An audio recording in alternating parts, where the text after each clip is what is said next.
After over 5 years, we now bring you the second video interview with James Casbolt. In Bases 4, Casbolt expanded on Barry King's material, first released in Bases 1 and 2. King talked about generated life forms, horrendous mind and population control programs, Mannequin and Puppet Master, all going on in Britain's Berkshire countryside at a base under the village of Peasmore. Casbolt highlighted even more horrific programs involving children, genetic experimentation and further terrifying details. And even a base under Parliament itself called CLC-1. In Bases 2 and 4, a further witness, Matt Todd, gave us even more detail with the involvement of the US military in the abductions, or MILABs, and how he killed 4 Greys at a base where people's souls were kept in cages. Bases 7 gave us super soldier Dave Marrow and his trauma-induced Monarch programming. Selected at birth and trained to fight off-planet perhaps, Matt Todd demonstrated radio signals coming from his many implants, the existence of some other form of dimensional reality, and a war with super beings is implied.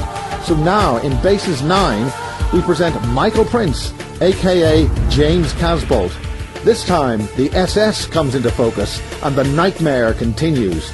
That is, if any of these claims can ever be proved with factual, evidential data. James Casbolt. James, we met in a previous persona as James on a previous edition of the Basis series. You've got a different persona now, or you've got 2 different ways you portray yourself to the public. Can you explain what the difference is, or why you've changed, or has there been a change? Michael Prince, James Casbolt. It's just a simple matter of I'm using the name, my birth name, Michael Prince. Right. That's the name I was given at birth by my biological mother. So where's the story of the Casbolt? What's sort of? That was a family I was adopted into, the Casbolt family. Yeah. So that was 81. Yeah, I need to go back to the beginning when I was a baby, the origins of Project Ibis. Right. It was the name of the project I was involved in, were born into, effectively, was named Project Ibis, and it was run by the NSA and MI6. And it was tracking 42 children from different countries, and all those children were brought to a facility in Canada in the Rocky Mountains, underneath a small town called Nelson. And what countries? Why were they selected? According to the file information that I've seen, they were selected for because their DNA. The NSA information that I've seen says that we have what they call blood prime, which it states Anunnaki DNA. What is blood prime? What specifically are the differences? I think it's a type of alien DNA, human, alien, hybrid. Is there any particular, is rhesus negative, positive, or anything like that? I think there's the rhesus negative factor in it. I think that the O negative factor. So how are the children selected as such? I mean, does that mean there's some means of selecting? Is it from different, birth, people's bloodline, medical records? I think the mothers were selected, and the embryos were cloned embryos grown in an artificial environment, test tube babies. And I think those, from my understanding, those embryos were then implanted into specific women who gave birth, and then at the time of birth the children were transported to the underground facility in Nelson in Canada. The name of that facility was a Q552. Where's Nelson? Is it in Manitoba, Winnipeg, somewhere? That's a small town in the Rocky Mountains. It's in British Columbia, in Canada.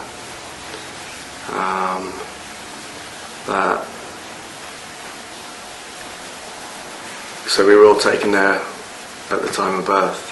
Some from America, I think. There was some from South America, obviously some from the UK, I don't know who the other 42 children are. I've got a rough idea now. Why 42? I don't know. Is it just that's what the sample was? There's no significance in it? I don't know.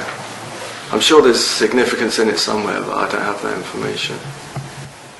Many of the children were transported on private CIA jets, small charter jets. Or just like Lear jets. Yeah. And transported there. So what's the program? What specifically is the purpose of it? There's a lot of effort being put into this then. Why? Project IBIS, it's again the Nazi connection. The name comes from the Giza intelligence group underneath the Giza pyramids, the Nazi group in World War II. What Nazi group is this? It's known as the Giza intelligence, the Nazi group. And which part of the Giza plateau were they involved with? I don't know. I just know they were based underneath the Giza pyramids. There was a facility, the Nazis in World War II, and the name connects to Thoth, the immortal, in the Egyptian. His some connection with an ibis bird would represent Thoth in Egypt. And what were they trying to find in Egypt, or what did they find in Egypt? I think they found some kind of life extension technology.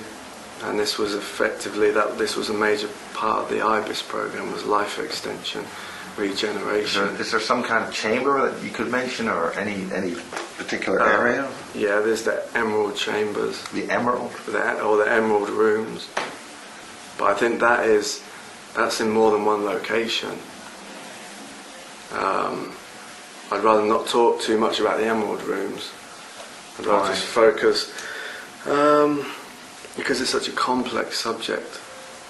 It's Is this to do with the storage of souls on the earth and the recreation on earth? This is very much physical. At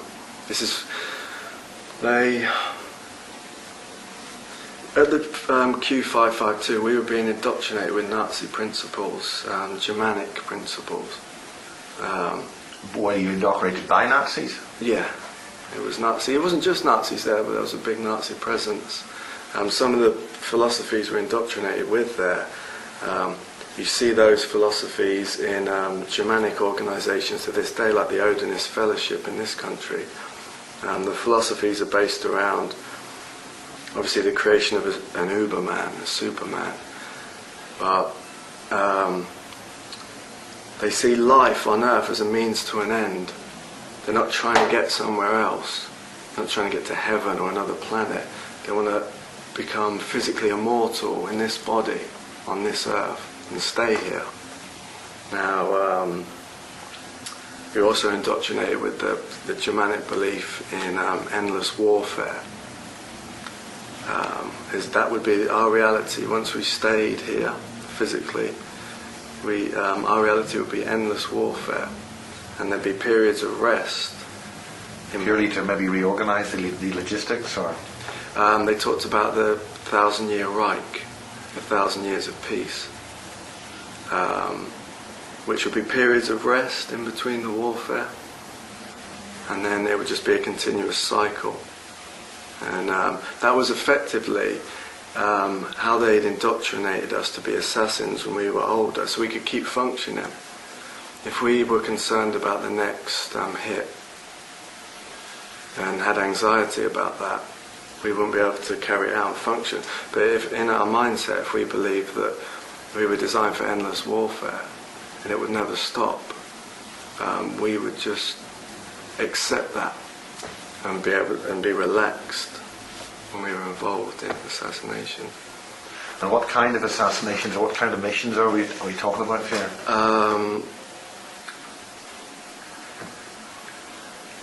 This is in numerous countries, many different ways. So is it? I mean, are we sort of going and doing a 1, 2, 3 bump somebody off, or just different types of assassination? A lot of it was standard gunplay. I mean, that came later on down the road. Obviously, we were actually raised in this facility as babies. So from 1976 to 1979, we were raised in this base. where it was in the mountains, it was underground, but it was above ground, the main entrance. It was like an aircraft hangar. And what kind of general area are we talking about? What can you describe any of the buildings? It's in the mountains. It's a very private location near Nelson, just near Nelson in the mountains. Would there be a mountain name you could name? It's near, I think it could, I'm not sure the mountain name. I know that there's a logging compound nearby, and there's an old access route near the logging compound that actually takes you to the base in the mountain. And Nelson's a very small town. Yeah. Again, the above ground section of it was an aircraft hangar, and when we were first brought there as babies, is it got a runway and landing place, or? It's fenced off, high fences, and it has a runway in front of the aircraft hangar as you come in, but the aircraft hangar is sort of fenced around. The runway's here and the aircraft hangar's here. Yeah, it's quite a big building. But as babies, we slept in the aircraft hangar often because it was essentially a trauma centre. So they wanted us to be exposed to the cold, and there was sets of cots in there. So this is high up, or maybe it's a couple of thousand feet up. High over the Rocky Mountains, yeah. Very high. It's near Banff National Park. Right. So we were kind of being exposed to the elements, essentially. We slept there in the aircraft hangar with the doors open, and there was rows of cots, and we were under 24-hour armed guard at all times, so we couldn't be rescued from that facility because there were factions there that would rescue us at the first opportunity. The people that, like the parents or the special forces groups. The people that guarded us they wore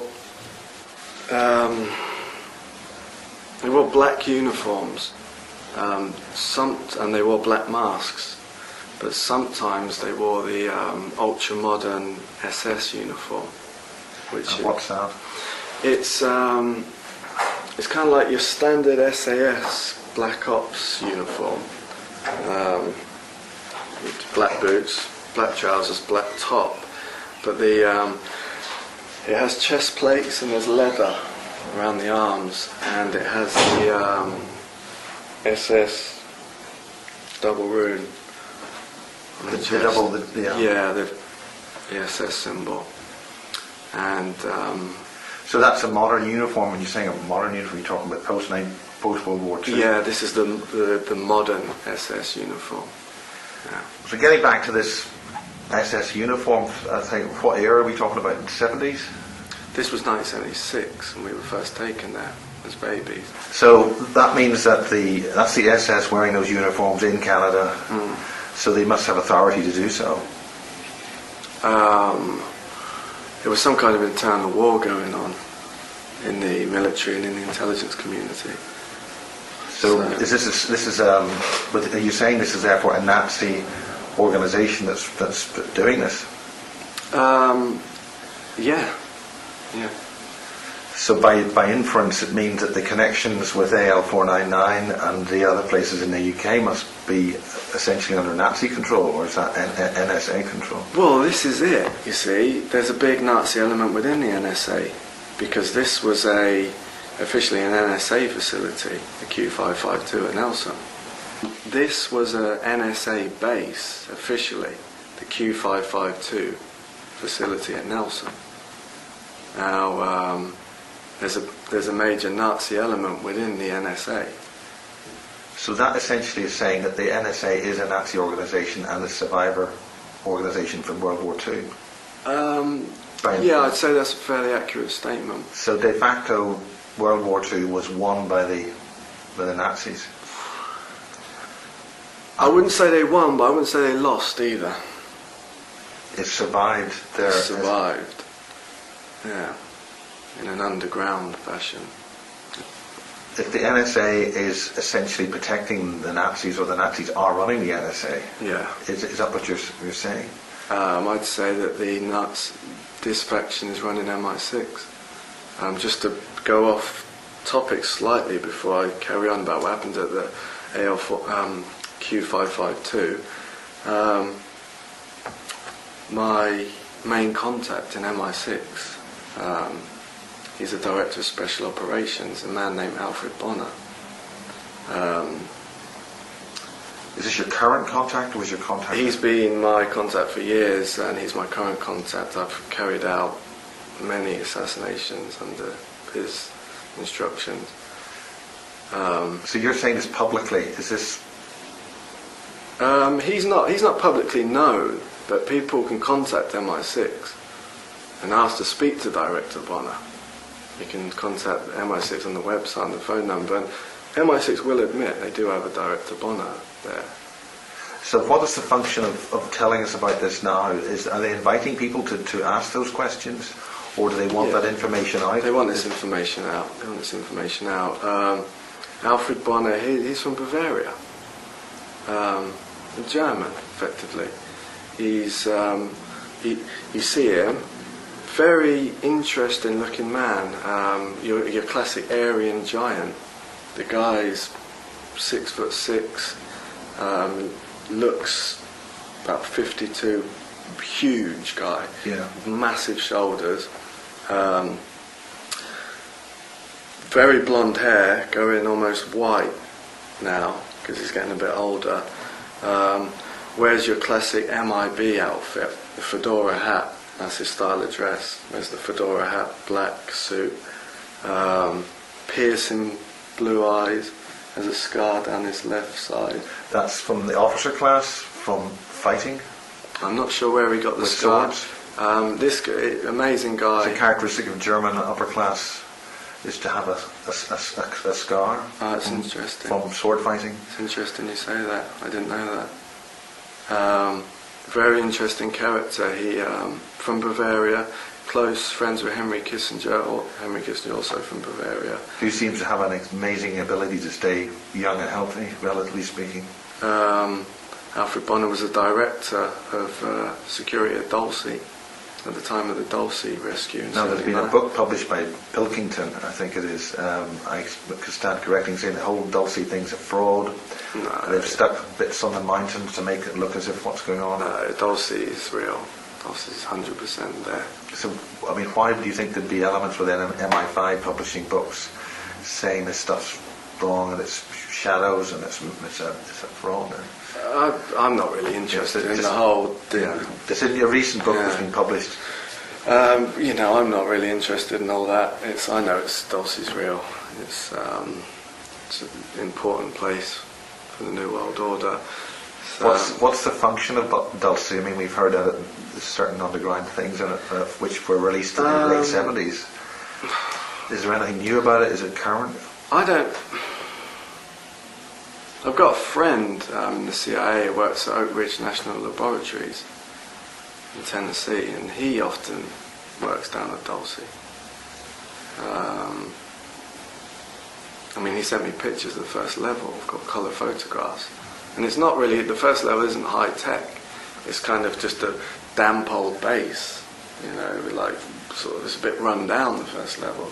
Not what you'd expect to see at all.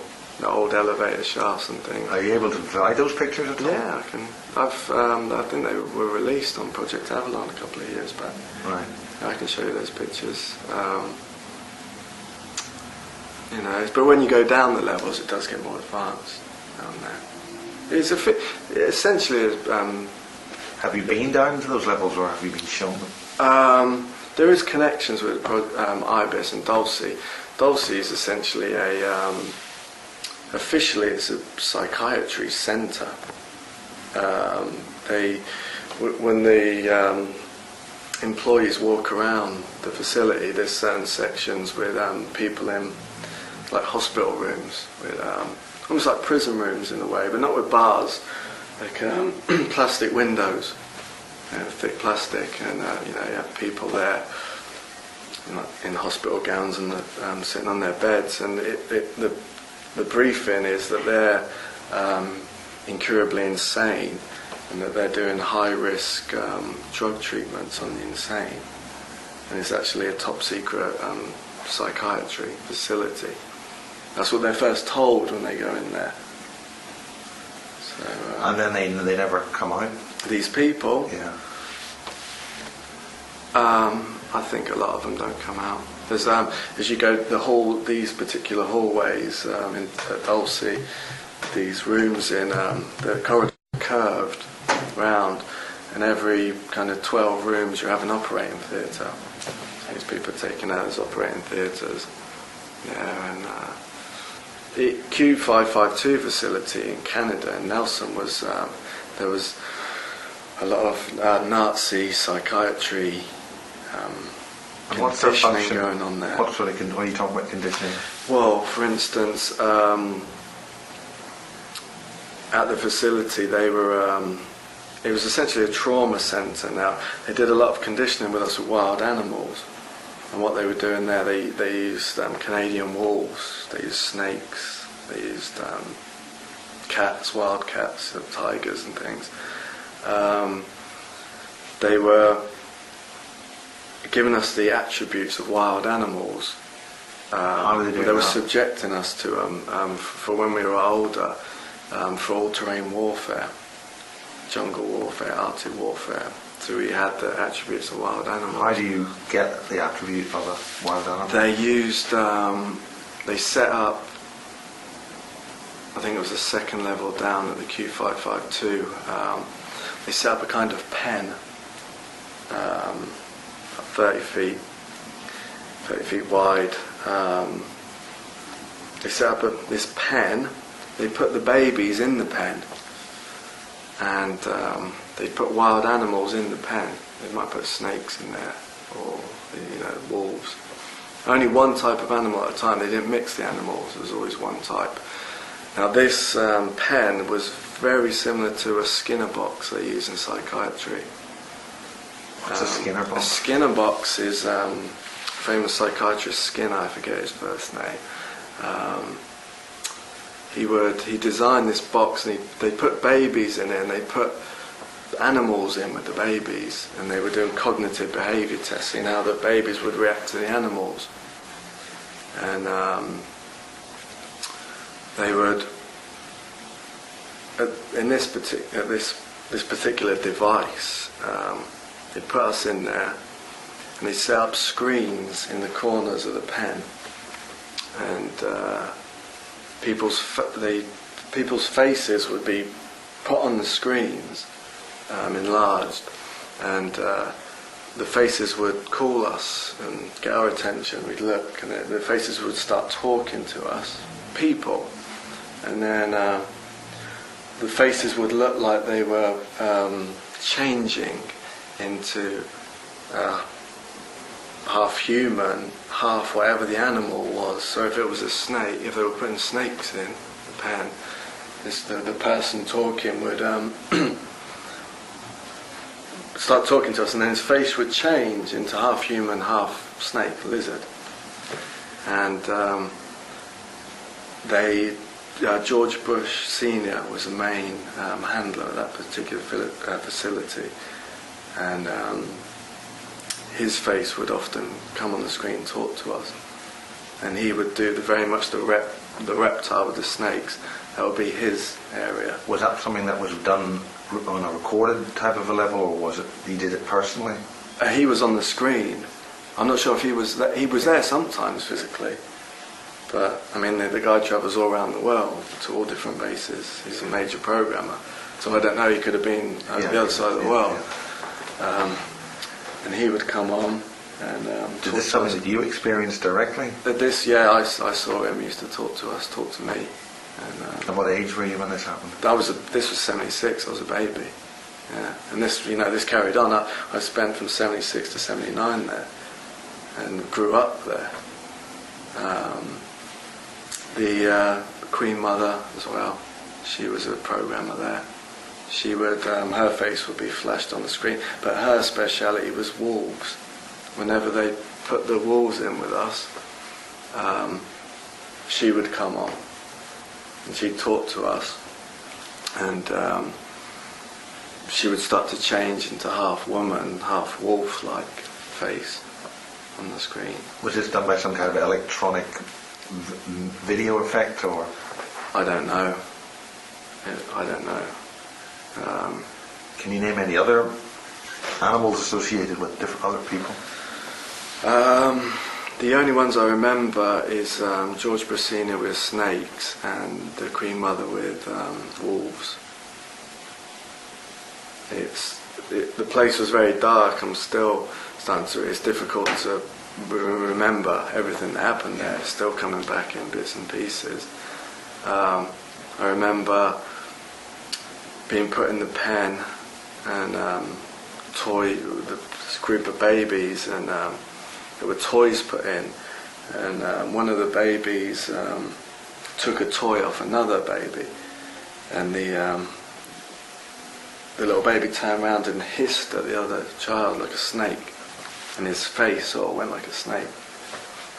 So this was absorbed into them psychologically, or? Yeah, into their psyche? Yeah, and with the DNA anyway, the Anunnaki DNA that the NSA were looking for.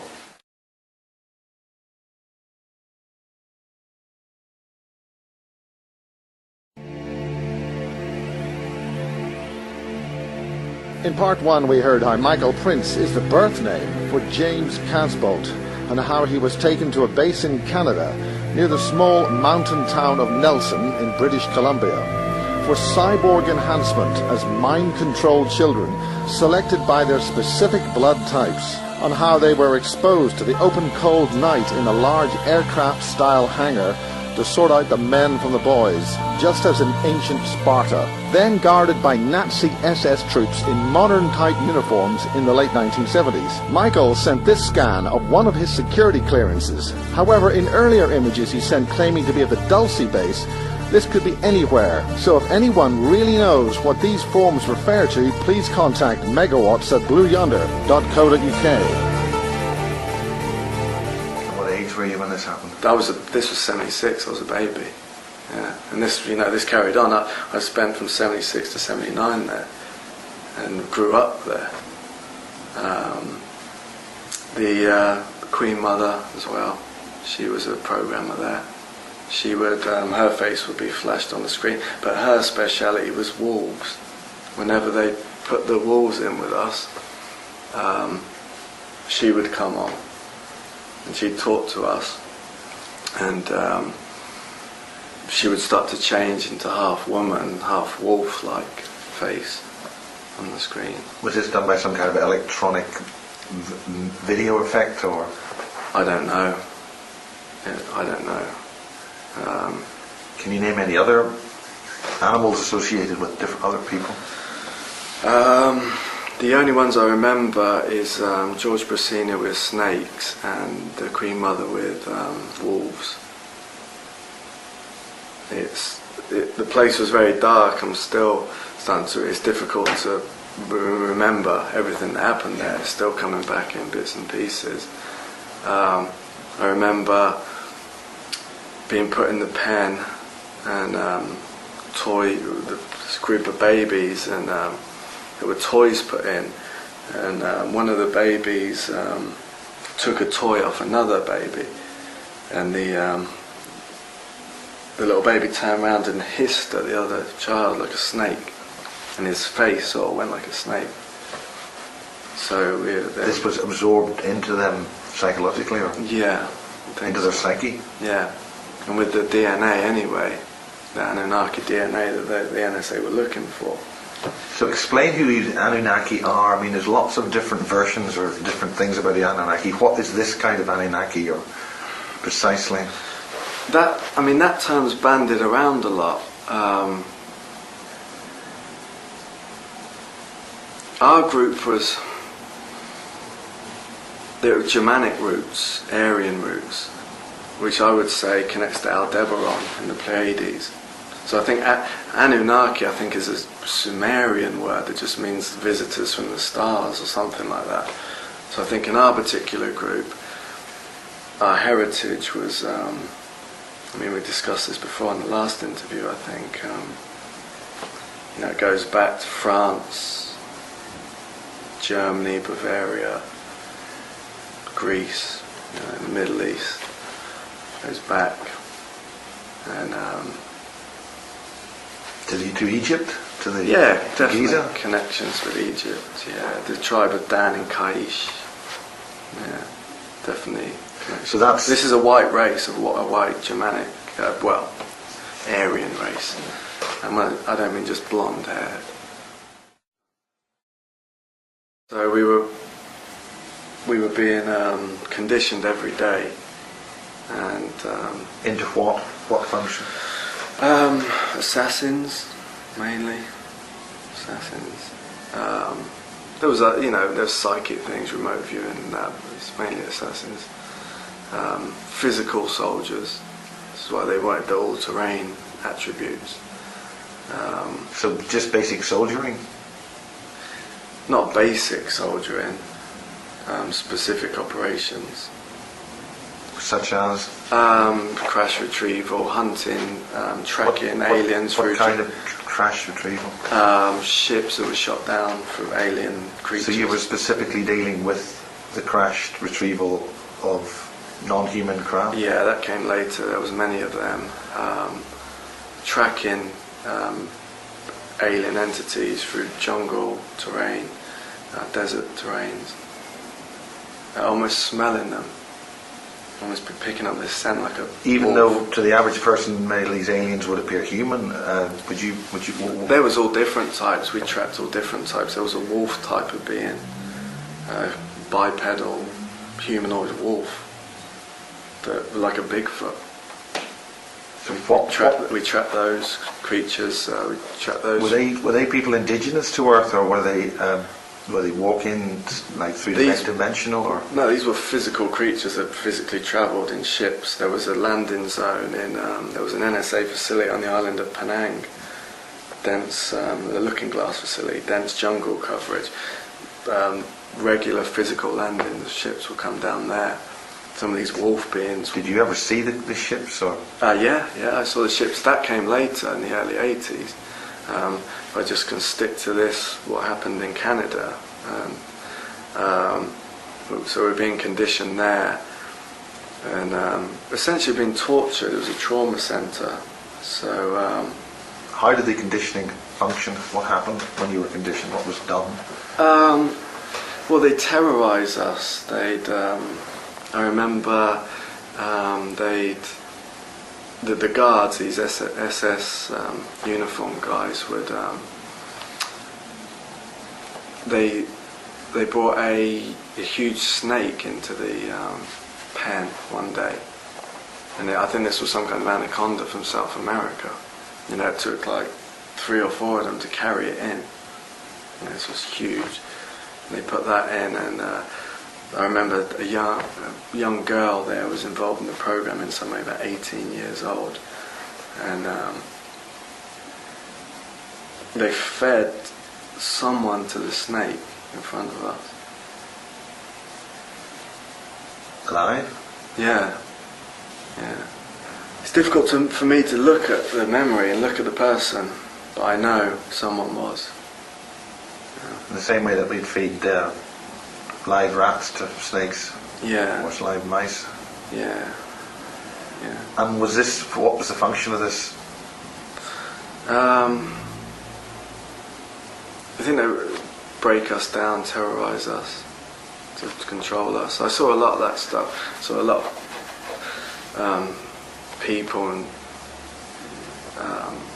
later on I saw a young girl thrown in a cage with a wolf, and like torn to pieces. And that was in England later on. What part of England? Berkshire. Berkshire. Yeah. AL 499.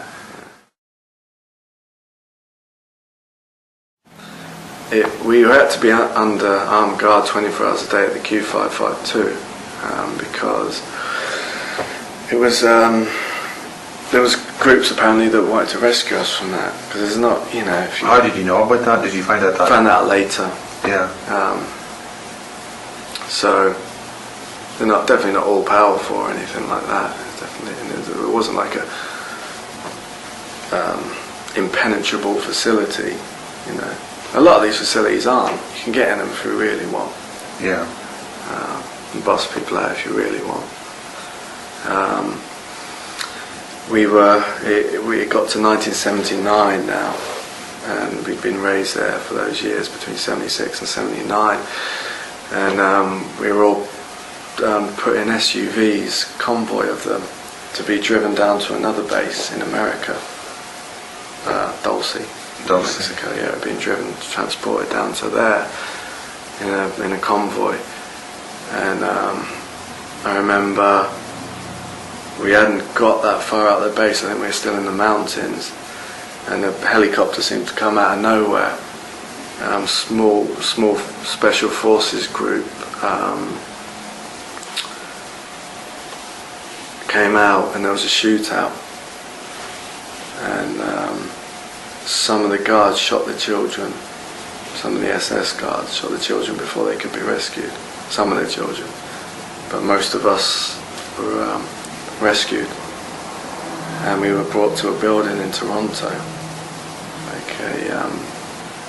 it was a large building, like a skyscraper. Yeah. We were brought there to an underground car park there, and the top level of the facility was This near Yonge Street, or? I don't know where it was. I could try and find out, but I'm not exactly sure. But I know it was in Toronto, and we were. Let me downtown Toronto, or? I know the area that well. Okay. I just know it was there was a lot of skyscrapers there, and this was one very tall building. We were in the top level of the building. You can look out across the whole area in it. And how many of them were you? When we got to the building in Toronto, and we stayed there for a few weeks. I remember sitting in a room. We used to sit in classrooms together there.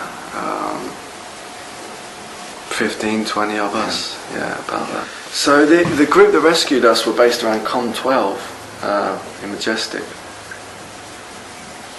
What's Com 12? Com 12 is a group centered around US Naval Intelligence, but it's actually a Majestic group. I'm in contact with one of the men who rescued us in America in 79. But I can't say too much about him at the moment. Right. Again, another Germanic character. We're seeing really that this Nazi control, this Germanic control, is very much in control, or are they tolerated within the organisation? Well, there's good and bad in this faction. I mean, there's a whole Germanic faction which are fighting against the people doing all this evil in the. So what do we have? What are the two basic good guys, bad guys? Okay, who are the bad guys, so to speak, and what is their aim, and what's their function, and what's the purpose of all that? I can't simply separate it into two factions. We don't. We run on survival dynamics. What I mean by that is it's about the survival of ourselves, survival of our families, survival of the organisations we work in and our race. That's how we can understand.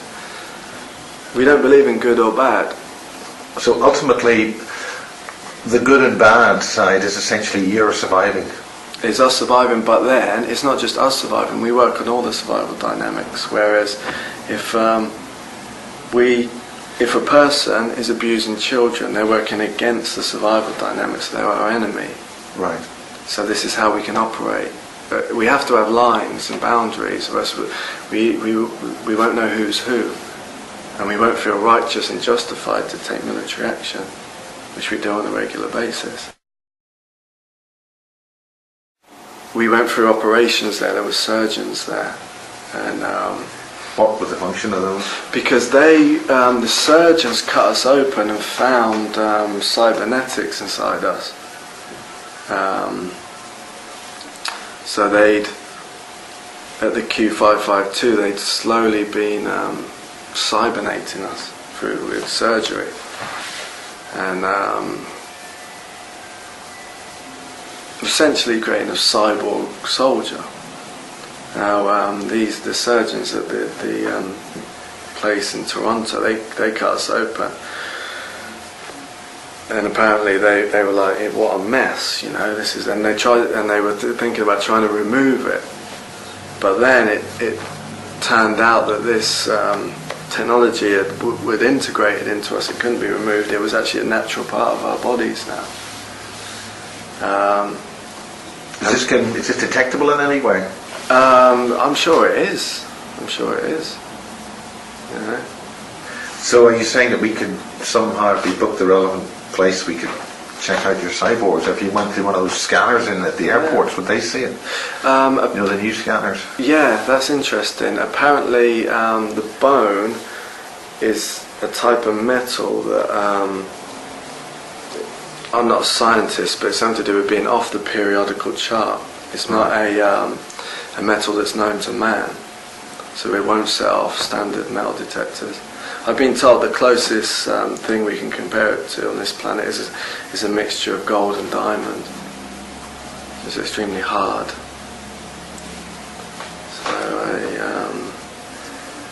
So you don't know how that works technically? There's apparently that's the bone, and then there's a small layer of kind of mechanical armour built around that bone to reinforce it further.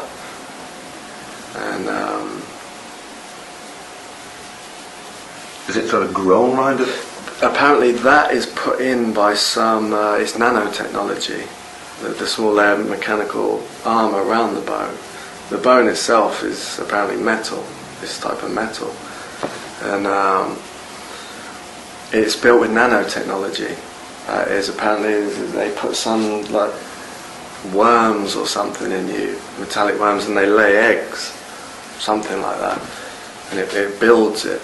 Is there a process name there? Is any kind of? I think it's connected to the name of the Osiris program, the Proteus program.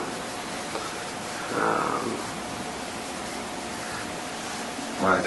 Is there any way we could look that up? Is there any documentation we could look at that?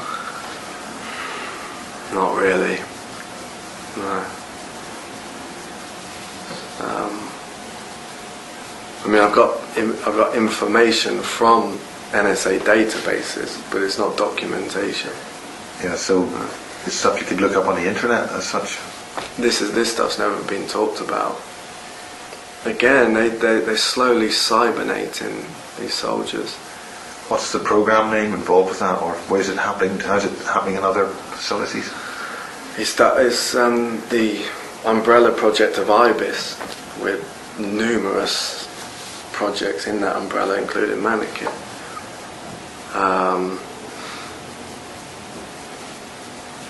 So yeah, these surgeons wanted to remove it because they didn't understand it. So by removing it, would it cause more damage, so they had to leave it? This stuff had integrated into us, so they actually classified a new life form, the scientists, after that. They classified us, they called it we were ascended machine technology. Ascended machine technology. Essentially a cyborg with a soul. And they developed a new law of robotics around us, a new science around us. Does this develop onto the super soldier program? Yeah, because they wanted to do things like they wanted to jump out of a plane without a parachute and land in the jungle, in the sea or in the jungle, run 40 miles through the jungle, and then take out your target and be picked up. Are you able to develop anything more on that story? Well, this came late to all these operations. What do you mean by later, in the 80s? Well, there's so many. I mean, the operation in Malaysia, for instance, that was a jungle warfare operation. Which operation in Malaysia? In Malaysia, on the island of Penang. This was... and on what grounds and what type of military action are you talking about? The lethal action, assassinations. We're having to take the fight to them. And who is them? Where would they be? Well, okay, you want names, you want Well, places. we want some means of graphic. Okay, 2007, myself and another individual drove up to London. We travelled to South London. It was around the Elephant and Castle area. Now,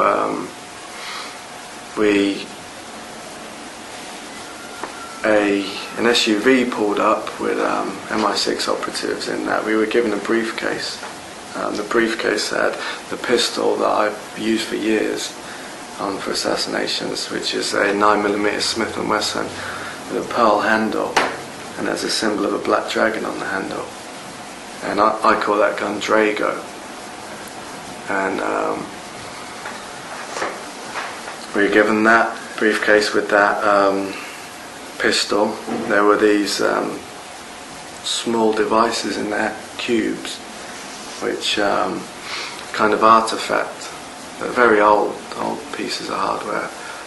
What do you mean by old? Are you talking about ancient technology? I think it's an Egyptian connection, maybe thousands of years, maybe older, very old. Looks like little puzzle boxes, small cubes, a bit like a Rubik's Cube, with metal around the side and engravings. And they're simply, you hold them in front of your certain energy centres, and you focus your brain waves through them. So yeah. If you have... So are you saying that the handles of the gun or the crystals have got a signature to you, so you can only use it? Yeah, that's right. The Drago only I can use. I mean, Drago has alien technology incorporated into it. Has special types of bullets that have been. So it's an ordinary bang bang gun. No, it has special type of bullets that have engravings on them, on the bullets, and a special type of metal.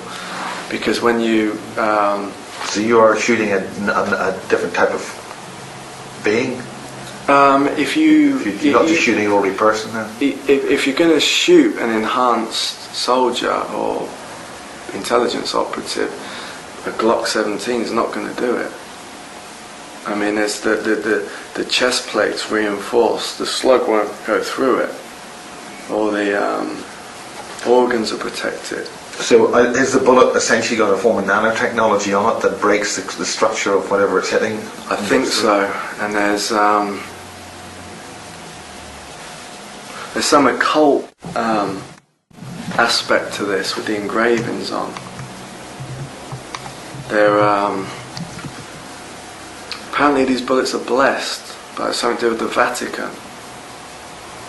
And they this brings a new meaning to the term Vatican assassin. Yeah. So is it designed to go through some kind of psychic shielding of some description? It's both. It's physical and the psychic aspect. So it's got to break through some kind of thought-based force field. Yeah, exactly. And that's where the engravings and the blessed by the Vatican. It's nice to know the Vatican are blessing us bullets to assassinate other beings. So, yeah. So that by definition, are you saying that the reason why you guys have been modified, brought into being, is because these other enhanced beings are running around the place, or land, or are they alien or extra-dimensional beings, or what? These are the is same. This all terrestrial? No, these are the same human cyborgs, the same people who were raised in these bases. These are our counterparts. We're all the same team. So you're essentially... But these are our dark counterparts who we're warring against. And that's because they've been programmed by these SS people? We've all been programmed by the SS people, but we managed to bust out of it. They didn't. That's the difference. So they've had their programming fully enhanced to a certain level, and then you've had your programming enhanced to try to destroy these other people? Basically, it's an internal war. Yeah. And when we... the particular guy we assassinated on that night, his name was Dixon Ramey, not his real name, top MI6 operative. I think we got, you wanted to know some of the details about this internal assassin war. Dixon Ramey, not his real name, an MI6 mind control handler. He was my handler in the early 90s, and a handler of many prostitutes, many mind control prostitutes.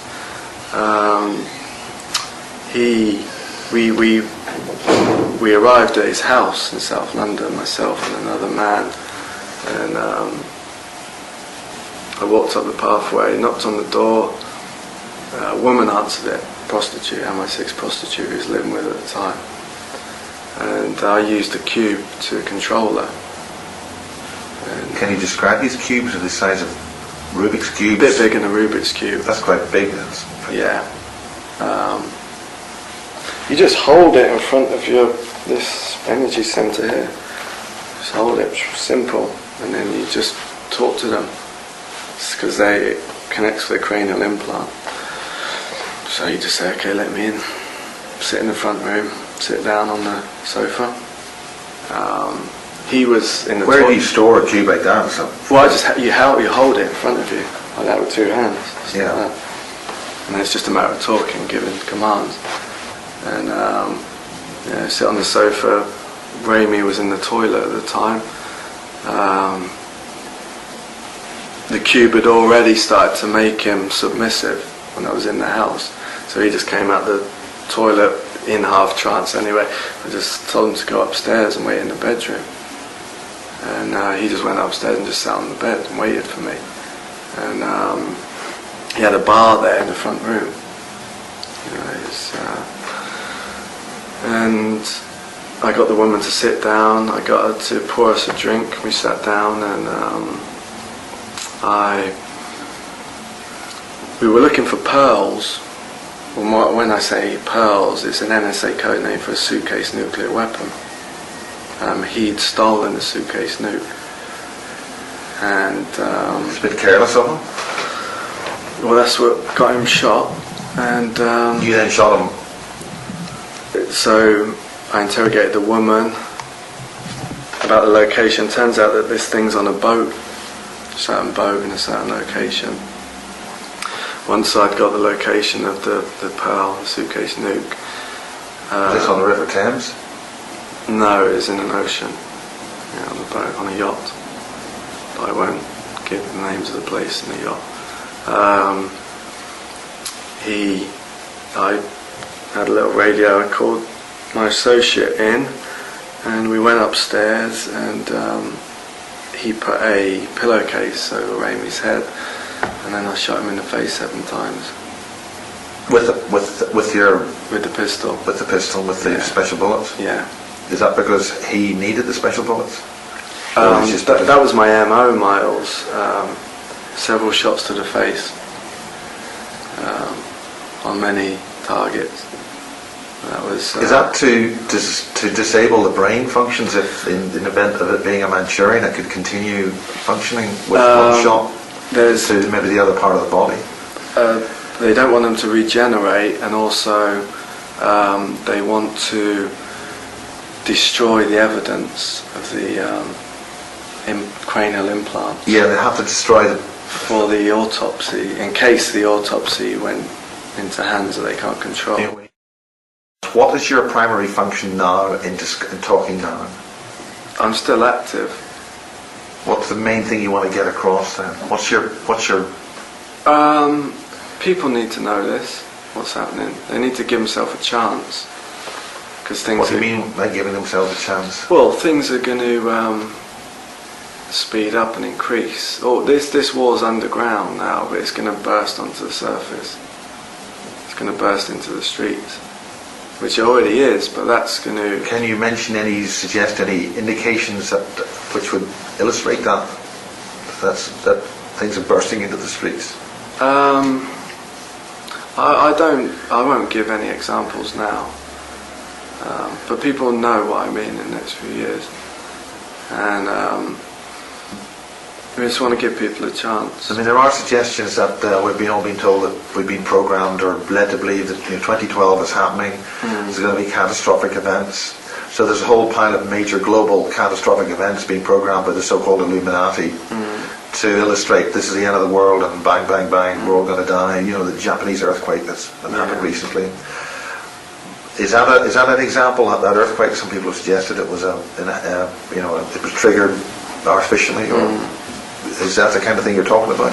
Well, I was in Knightsbridge at the time, and I was contacted. It was just around the corner from Buckingham Palace. I was staying at the Knightsbridge Hotel, and I was contacted by MI6 the night before, an official MI6 email address. And I was told tomorrow there's going to be a terrorist attack, and the guy who contacted me said, "We wish we could stop it." And they called it the Day of Rage. And because there were a lot of YouTube soothsayers saying there will be an earthquake in Japan on Friday, and there was an earthquake in Japan on Friday. And I replied back. I said to him, it's another terrorist event. What do you want me to do about it? And then the next day, the tsunami happened in Japan. So it's not a case of all these disasters are coming; they're happening. They're being made to happen. Yeah. I mean, I'm not going to talk about the tsunami because it was a lot more than the tsunami. Well, what I'll say about that, and then I'll leave it at that, is people need to research the Battle of the China Gates. Captain Mark Richards. What happened there with the earthquake? What that really was? The Battle of the China Gates. When was that, or where? And that was in the late 70s.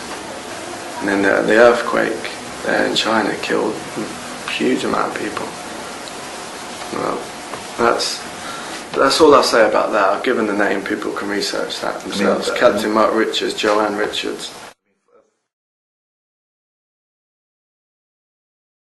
Yeah, the body can, practically any wound can be generated. You're essentially indestructible. It can regenerate pretty much any wound. Get your arm blown off. They've got multiple cloned body parts of you, cloned organs, cloned legs, cloned arms. They'll just reattach another arm. So it doesn't grow back? No, it doesn't grow back. Wounds can regenerate themselves. How quickly? A matter of hours? In seconds sometimes. Yeah. And how is that done? Is that done with your own power of your mind, or is it enhanced? It's a kind of automatic process. So it's done by the healing processes of the body, naturally? Yeah, it's almost a speeded up healing process. But then if you suffer catastrophic wounds, you get your legs blown off in Afghanistan, they'll ship you to hospital, they'll attach new legs. Cyborg. Is that what the coma hospitals are about? I think that was the early experiments of that stuff, but they perfected it now. They don't need that. They don't need body parts from other humans. For every enhanced soldier, they'll have all these body parts on ice. Are they grown, or do they keep whole versions of you around? No. How does the practicalities of that work? I mean, I'm not a scientist or a geneticist, but I know that they take your DNA and then they build the arm, and then they just keep it in cryo storage, frozen.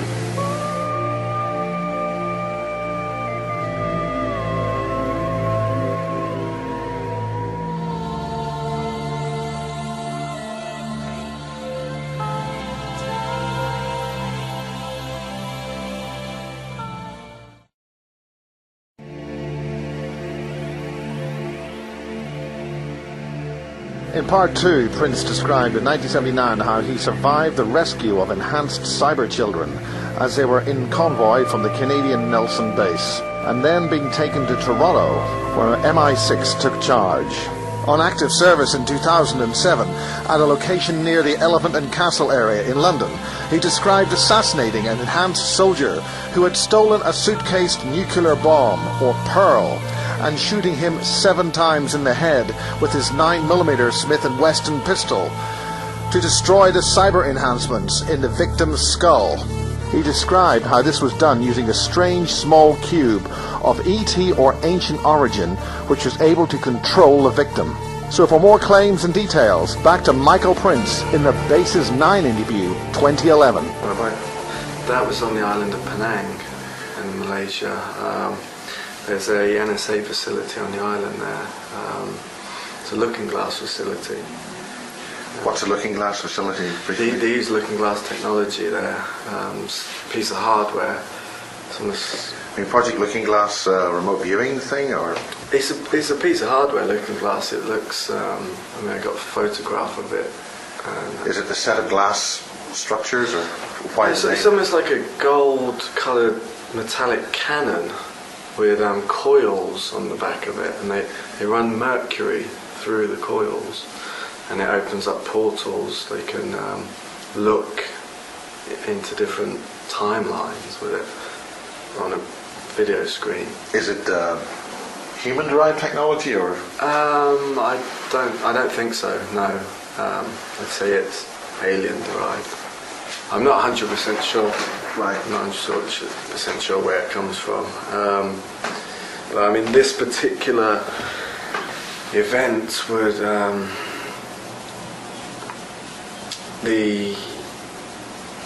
I was taken there by my carer, who I was delivered into her care from Toronto and taken back to London in '81. A mother figure, like a carer? This was the woman. I mentioned her name on the interview with Richard last night.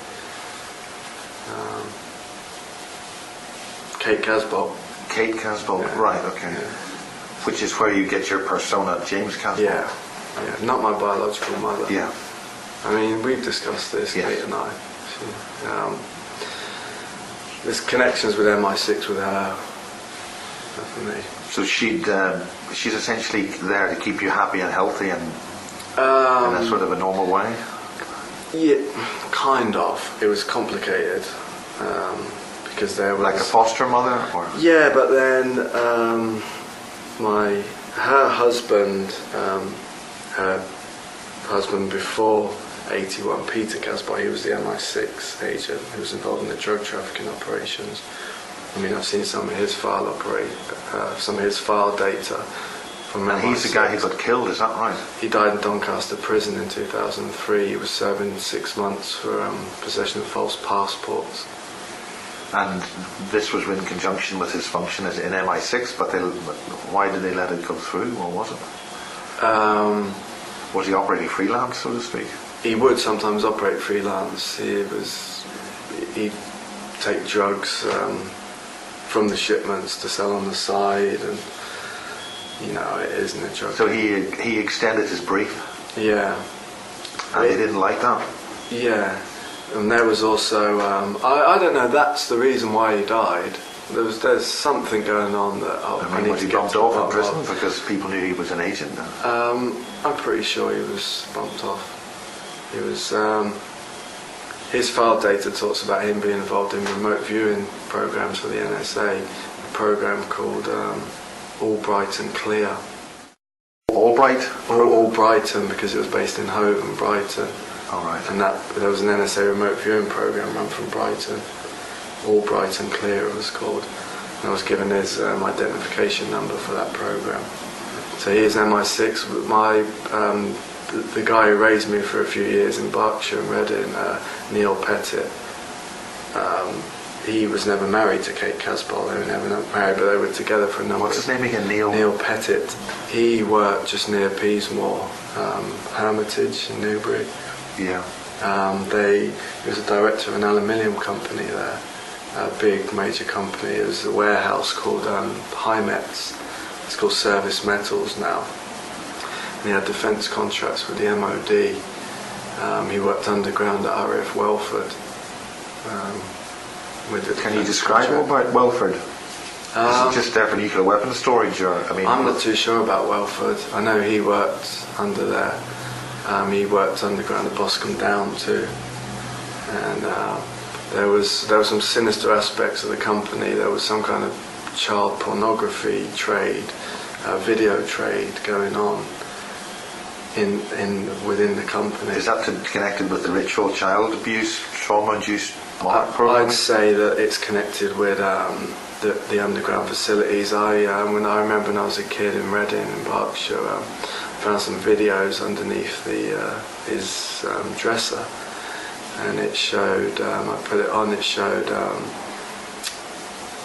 a group of men in a Masonic hall dressed in Egyptian robes, and they were sexually abusing little girls.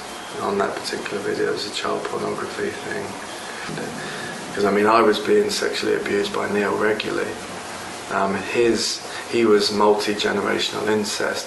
His stepfather had come out of a Japanese concentration camp at the end of World War II, and when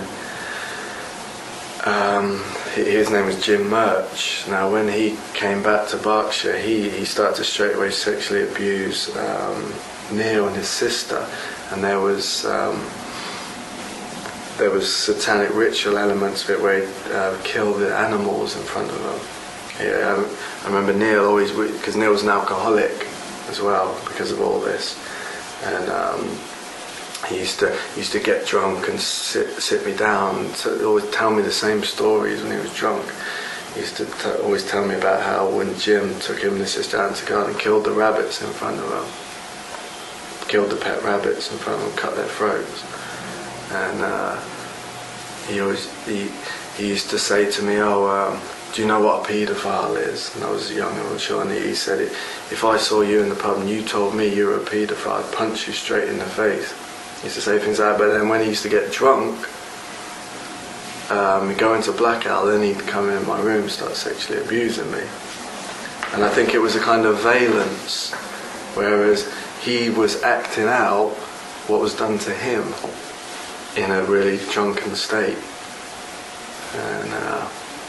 And I've been interviewed by CID in Cornwall about this, about the sexual abuse with Neil. It's on record. He lives in Australia, in New Zealand, and when I saw him a few years back, he says, I got this old German guy who lives next door to me, and I think he's a Nazi on the run. And we've got really close. He comes round all the time. He pretends he's senile. He's not. So this whole Nazi... Then actually pretends he's senile? Yeah. But is he working for the Nazis still? Well, it's just no coincidence. He's got an old Nazi next door to him. He pretends to be senile, but he's not. Yeah. Okay, just before I say that, I'd like to say I'm not biologically related to either of the families I just mentioned, the Casbolt or the Pettits.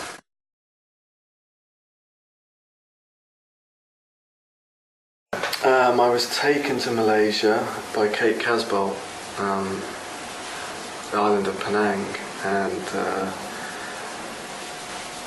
straight away remember being walking along a little road in the jungle there. There's a picture of me in the jungle at the time holding a snake in front of the temple.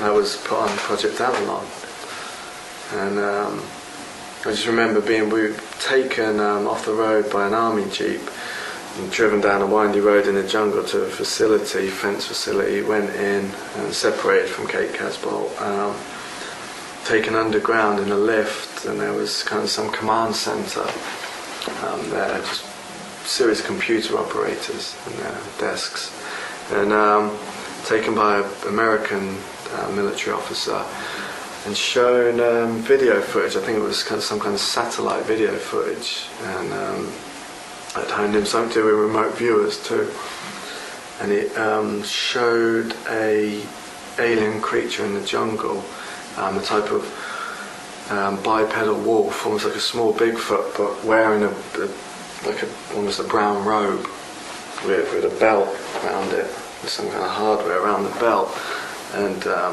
it was a still camera shot. I personally think it was taken through the eyes of a remote viewer, and they were connected to satellite. I think it was a camera shot through their eyes. So you can directly photograph and record what people see, either by telepathically remote viewing in, or by an implant, or by an implant. It's all very physical, and I think that this was what the remote viewer saw just before he died. because this creature, as far as I know, killed that remote viewer, and that was the last thing he saw. How did they kill a remote viewer? I think he shot him with some kind of particle beam weapon, because I saw these creatures operate those. So, I mean, the remote viewer is physically not where the being was. No, he's physically tracking the being through the jungle, and he's I think he's seen him from a distance. But when I say remote viewing, he's like a camera. He's zoomed into him Using from his a long distance, using his physical vision, but using his remote viewing abilities to zoom in. Right. And so when the other being shot him, did he shoot his presence as a remote viewer?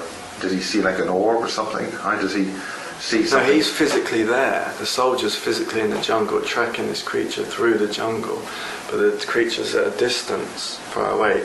So the soldier has zoomed in with his vision, which is a type of remote viewing, but it's more physical because it's connected to satellite.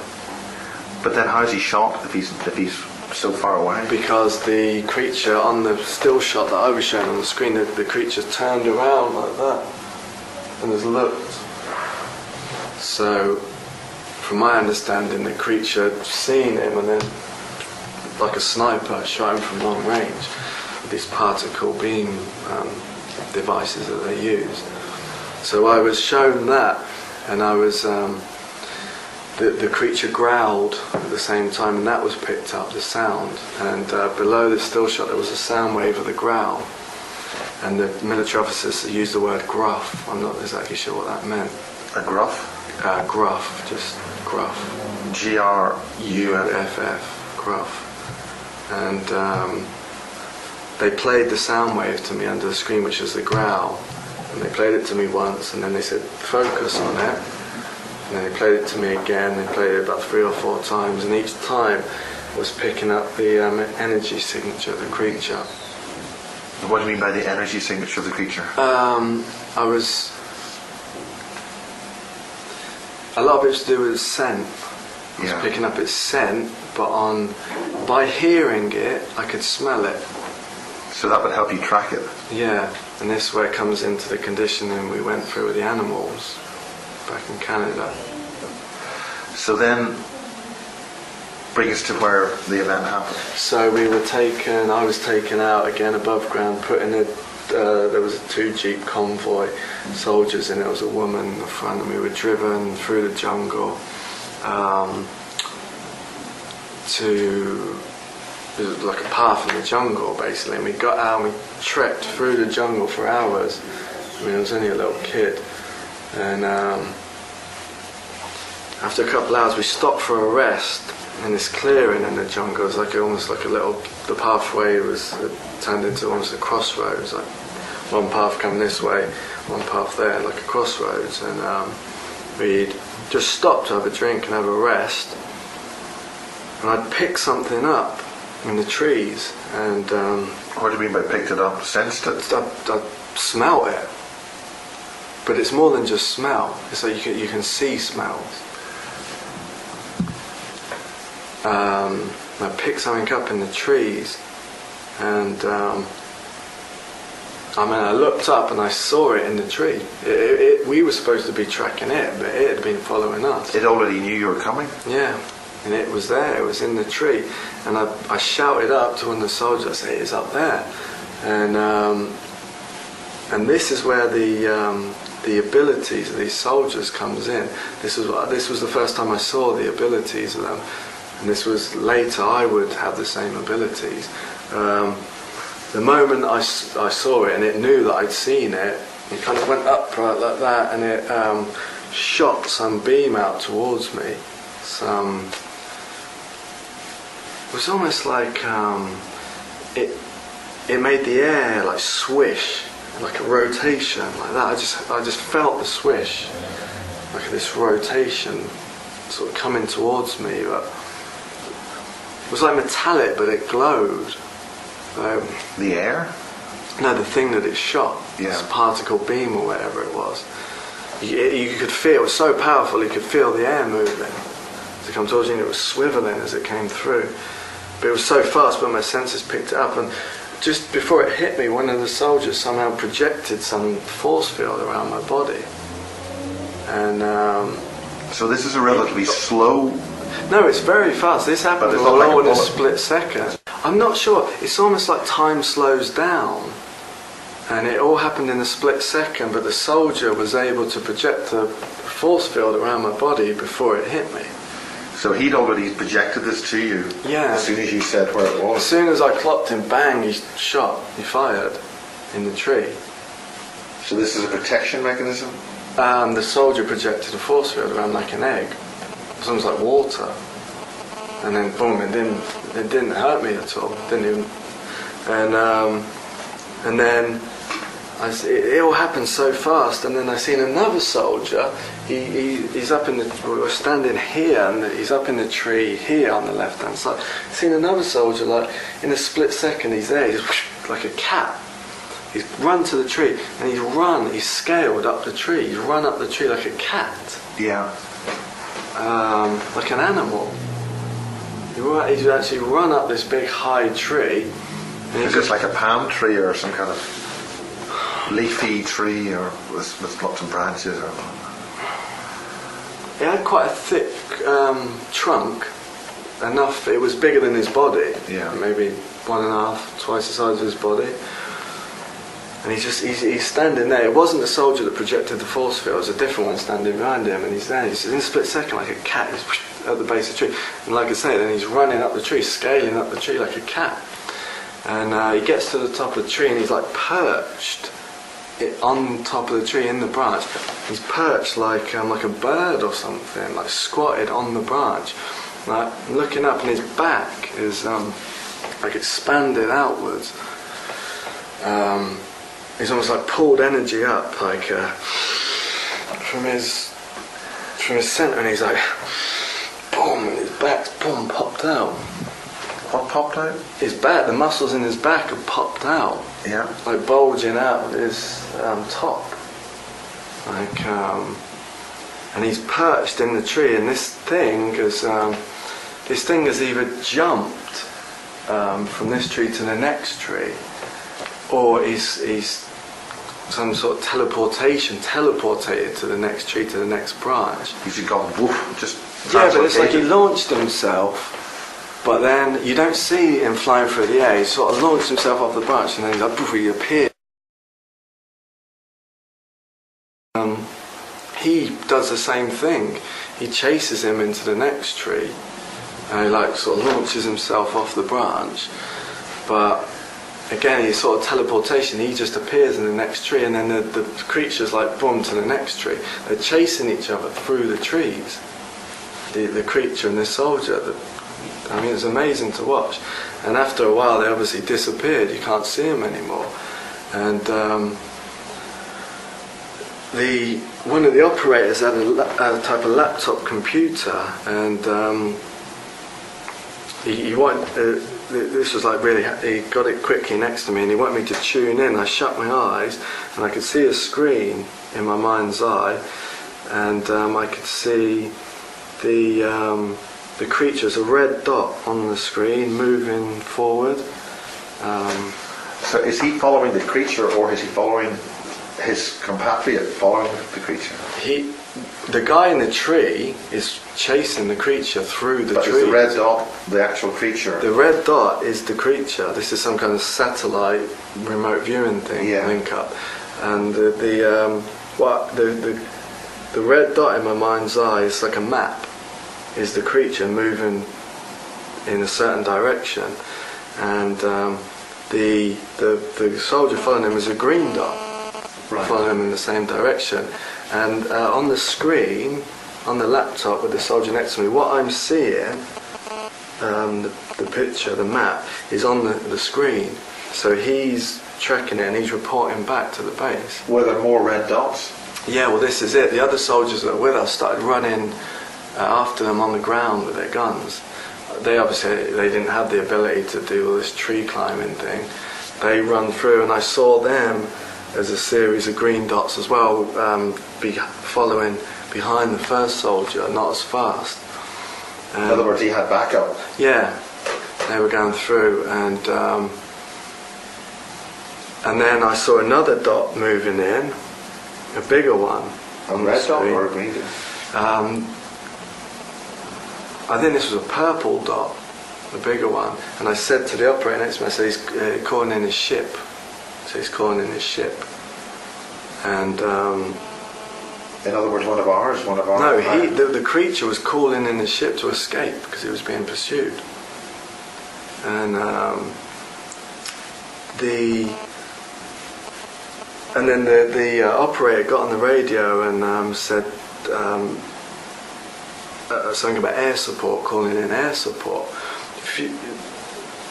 Must have only been maybe 30 seconds or a minute later. Two huge TR-3 type of aircraft, black triangles, come really low over the trees. The whole ground was like rumbling. Come really low over the trees. I saw there, I could physically see them over the trees. They followed the direction of the firefight, and then after they disappeared from view. And then I heard some kind of missiles being fired. I heard shot. Weapons fired? Weapons being fired, but air weapons. And the ground was rumbling when these missiles were being fired. And then that was it. It disappeared. And then the soldiers eventually came back. And they said he's got away. The creature had got away. He got to his ship and got away. And that caused us major problems. What's the reason? Because this creature was involved in our lives when we were adults. It wasn't no coincidence. We were connected to this creature. This creature turned up at Peasmore. This creature turned up at other bases. And is that the kind of creature that Barry King described? Now this was a wolf. This was a bipedal wolf, like a small Bigfoot. With a type of brown robot. You're not talking about something very tall then? Yeah, tall, like a man, but like a wolf, like a Bigfoot. Yeah. 6 foot, something like that. And he was very similar to the flying humanoids, the footage you see in South America. It was kind of similar to that. I think they're creatures, I've heard the name creatures from the Canis Empire being bandied around. I think they're extraterrestrials from Sirius. I've never heard of them before. No, nobody's ever talked about them before. They're on YouTube. But nobody's said they're sort of bipedal wolf people from Sirius, Canis Empire. But it's just when I saw the footage on YouTube, the flying humanoids, it was similar to what I saw in the jungle in Penang. And so that was an unsuccessful mission then. Yeah. But that was how long was that in the planning? What happened that this creature was detected? Apparently the creature had come into the area. There was some military conflict going on in Malaysia at the time. The SAS, the SAS. Is that because those creatures are used to train more of the enhanced super soldier type children by the SS? This creature had come in to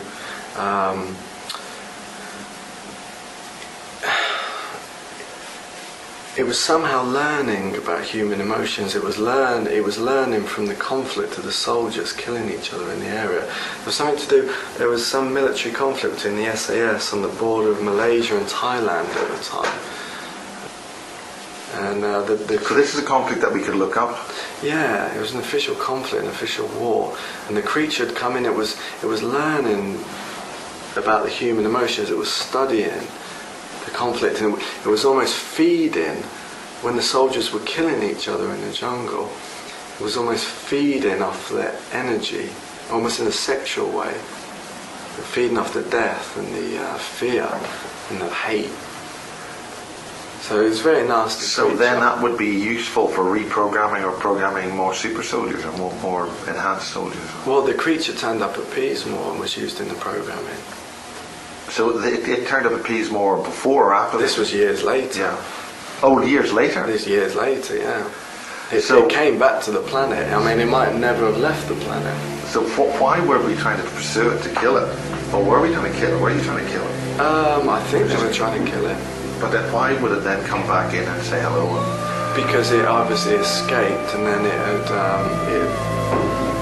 had its human collaborators, which were probably these factions that we've talked about that haven't got the human race best interest at heart.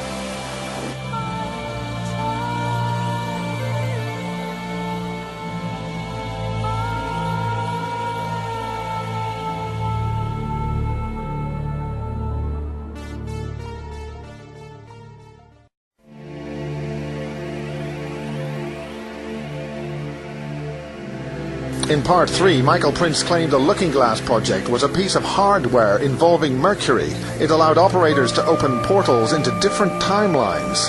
Could this be related to the Nazi Bell project from World War II? He describes his life as James Casbolt, with his carer, Kate Casbolt.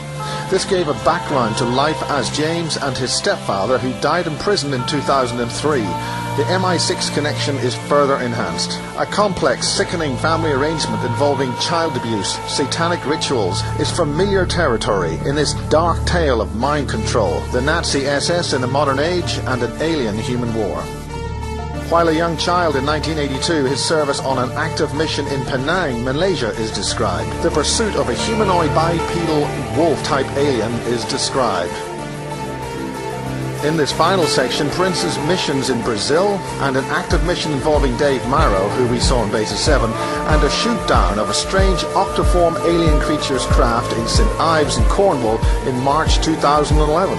Prince declares World War III is in progress and we're going to win it. The viewer must study Prince's voice and mannerisms to see just how much of this is actually true, or some kind of wild fiction with access to incredible detail.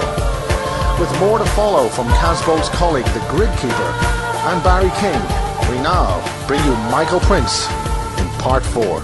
Any further points you want to get across this time? I'd just like to mention 2 points quickly.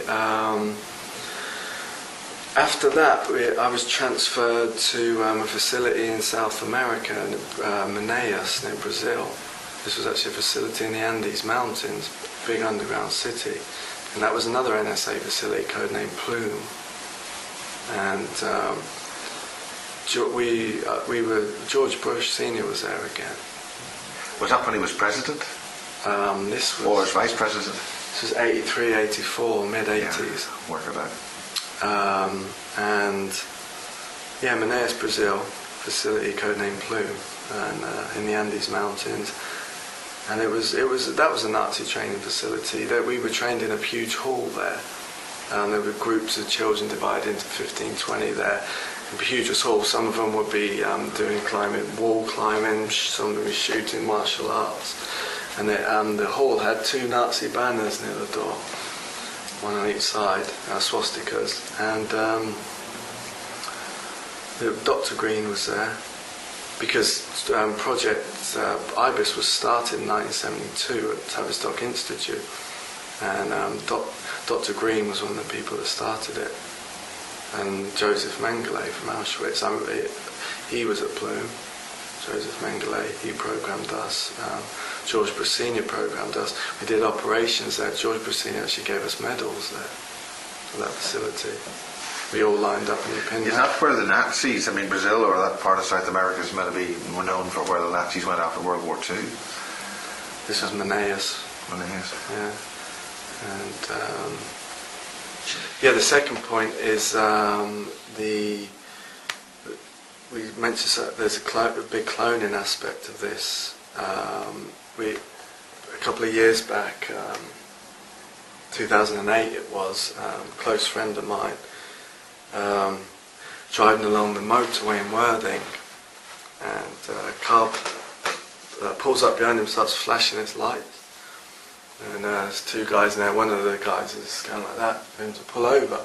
So my friend pulls over, the car pulls up, guy gets out in a suit, opens the door and says his name. He says, could you come with us please? And I'd like to follow my colleague along the road. And my friend became very compliant, the guy in the suit gets in the passenger seat, the car pulls out, says, "Can you follow my colleague?" Drive along the motorway, follow it up, drive into a car park. Up there's an SUV in the car park, and the door opens. First person he sees sitting in the SUV is me. Second person he sees is another person that's here at Probe, another close friend of ours. Third person he sees is a perfect replica clone of himself sitting in the SUV. So Can you mention the other person that's here at Probe? I won't mention his name on camera, we can Yeah. talk about it afterwards. Okay. It's one of those SUVs, like a little conference room with about table, like 5-7 chairs around it. There's two other young guys that he'd never seen before. And you get in and say, shut the door, the other guy waits outside, and they all sit down, they all just sit there staring at each other. He's got a clone of himself, he's fully conscious, got a clone of himself sitting there looking back at him. The operative in the suit says, "Okay," says his name, "what have you got to tell us?" And he turns around and says, "I don't know what you're talking about." And so I'm sitting there, at the time, my clone is in St. Ives with the Casbolt family. There's pictures of him there. And so again, sitting there, and he says, there's a silence, everyone's just sitting there staring at each other. Really bizarre situation. Again, the guy goes, "Okay, what have you got to tell us?" And again, he says, "I don't know what you're talking about." And then the guy says, "Okay, I think this meeting's over." And then when he says that, the guy outside just opens the door, like they're communicating telepathically. All get out, and they just drive off, just leave him standing there in the car park. And there's a picture of one of my clones, a photograph of one of my clones in Iraq, working for Blackwater. And the intelligence community put it on the front cover of I Spy magazine. And we've got a copy of that, you can see the picture on the internet. Well, what edition of I Spy It's either magazine? 42 or 47. I've got the picture, I can send you a link. And it's a perfect clone, but there's no tattoos. Does he know that is he aware it's a copy of you? Is the clone? Yeah. I don't know what he's aware of. It's not Till me. you talk to him? I mean, there's only one me. Yeah.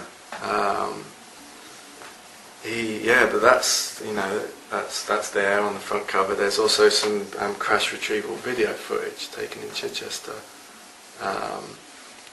There's me at the crash retrieval site. Just there's another person here who's here at Probe. That's two people here. Yeah, no, there's me and another person here at Probe now. They're at the site of the crash retrieval footage. There's a shot down alien ship on the video footage. There's a group of reptilians on the video footage. There's a body, a small alien body. There's What type of body? it's filmed by an associate of ours who's connected to the SAS. It's filmed at Goodwood Hill in Chichester near Goodwood Airfield at night. He's filmed it from about a mile away. It's a series of hills. It's very indistinct, that material. Yeah. It's not sort of there's the alien, but you can see if you examine it closely and look at it, you can see that there's a group of beings that, if you can compare the other guy who's here at Probe, very tall, 6'3", Yeah. that these group of aliens walk past him, and they're towering above him. They must be 8 foot tall on it, and they're carrying the body away. They're all walking. Are they Valon? They're reptilians. Yeah. These creatures with horns. Now you can make out the horns if you look closely. If you blow What kind the of video horns? up. Are they stub horns or Not huge, Like just about here. short stubs? Yeah, short stubs, and you can make it out in the video footage if you blow it up and keep stopping it, look closely, you can see the horns on the head. And they all walk in perfect sync together like robots, like they're all a collective. You can see they're not walking human. And they carry the body back to their ship. You can see their ship on the left hand side. You can see an object with a beam come in. And then there's the fire engine to the right and the vehicles. That's where the SAS were. That's where I was, on the right hand side. my friend who's a pro and another two of our associates, they're stood in front of the ship.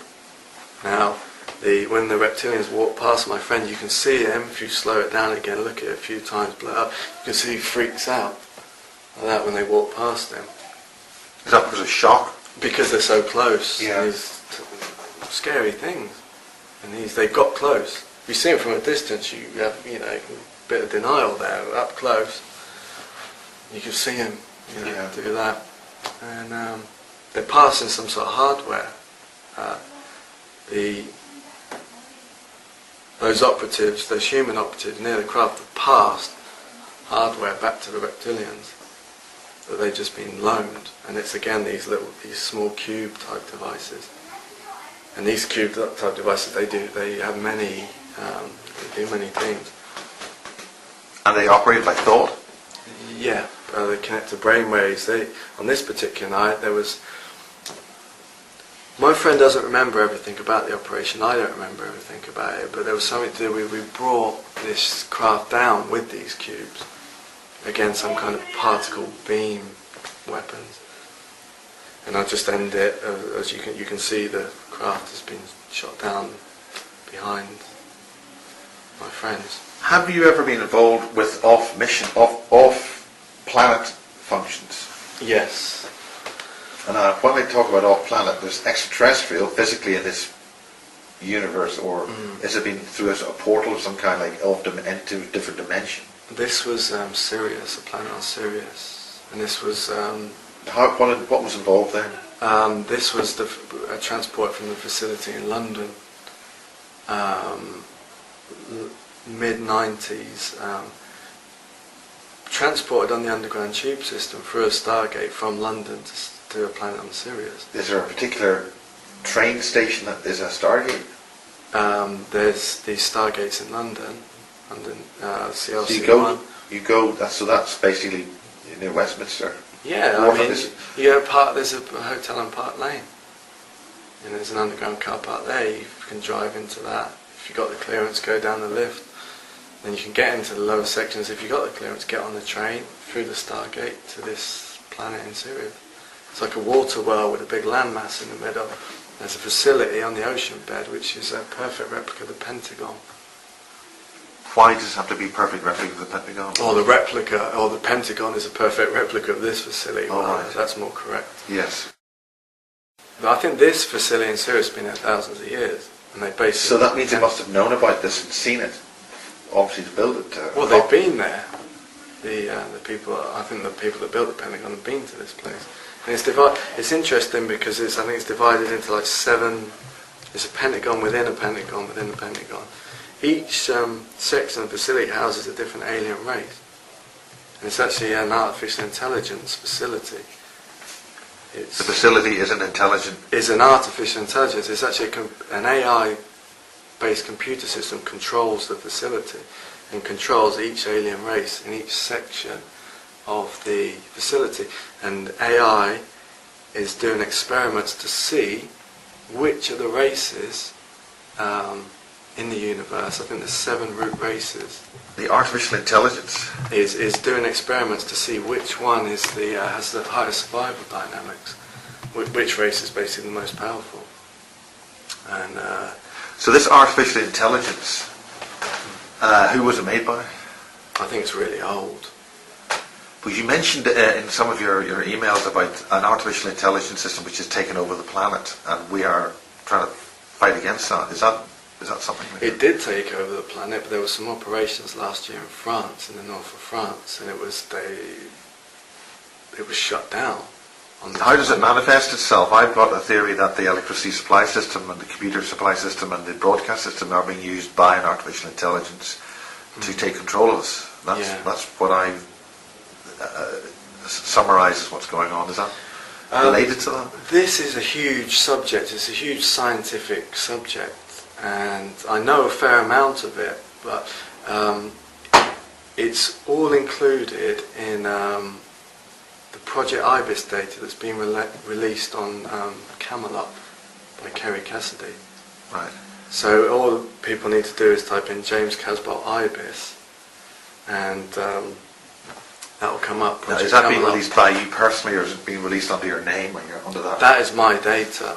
Yeah. That's being released by Kerry. In that paper, in those papers, and that data on Camelot, I'm talking about the physical computer system, how it operates.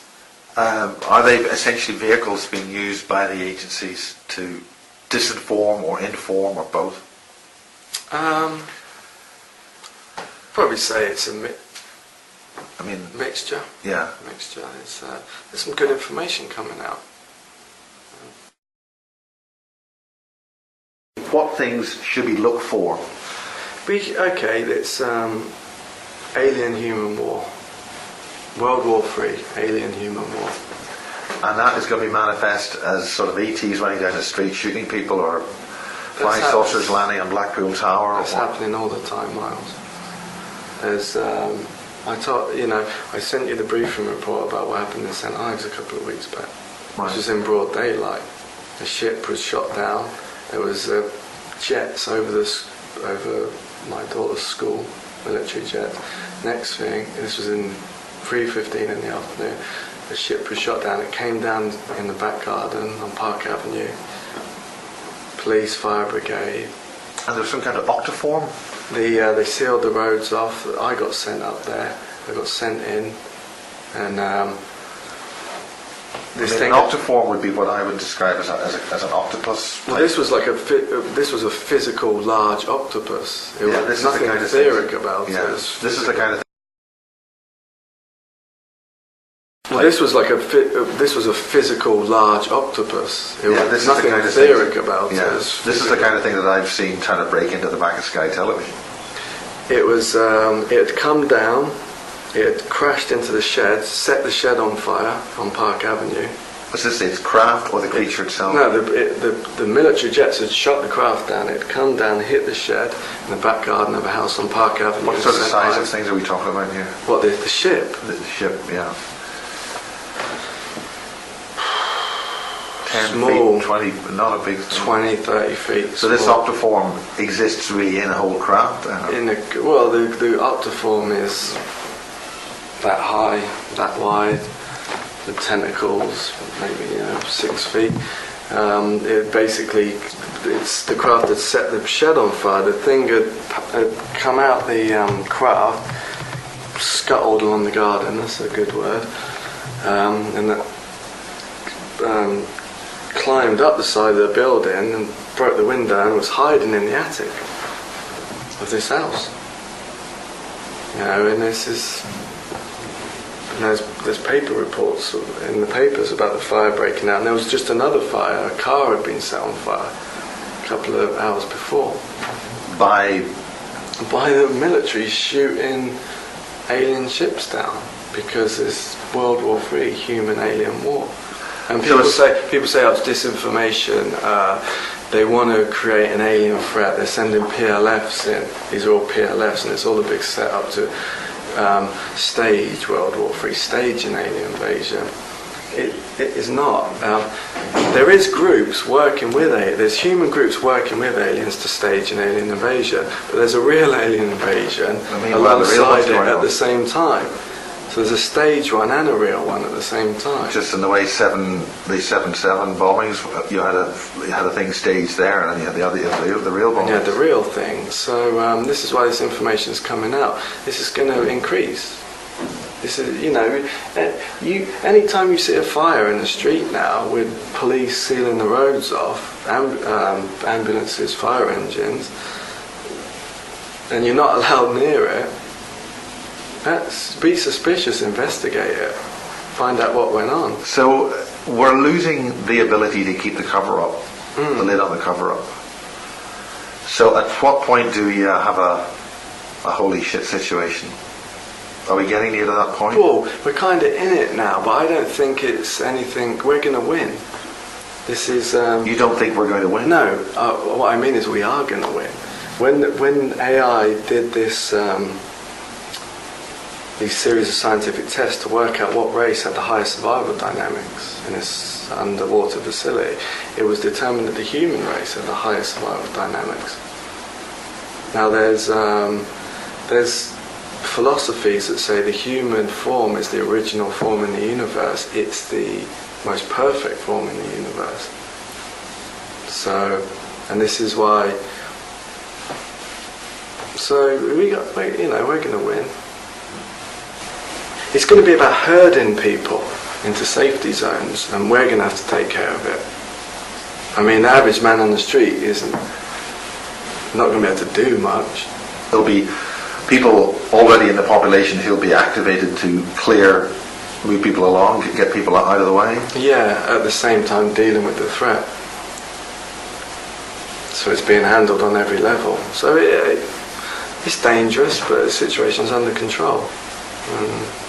You got a bit of a scar there. Just thought, is this an example of what was involved with your technology, or?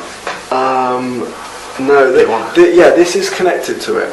Yeah. This is connected to Royal Berkshire Hospital, and there was this Osiris program, body parts. Because sometimes if you get your body damaged, instead of just surgery putting you back together, they might just cut the body part off and attach a new one. Some people know who my fiancée is. We're getting married soon. Her story, her testimony, what she's been through, will change the world in many ways.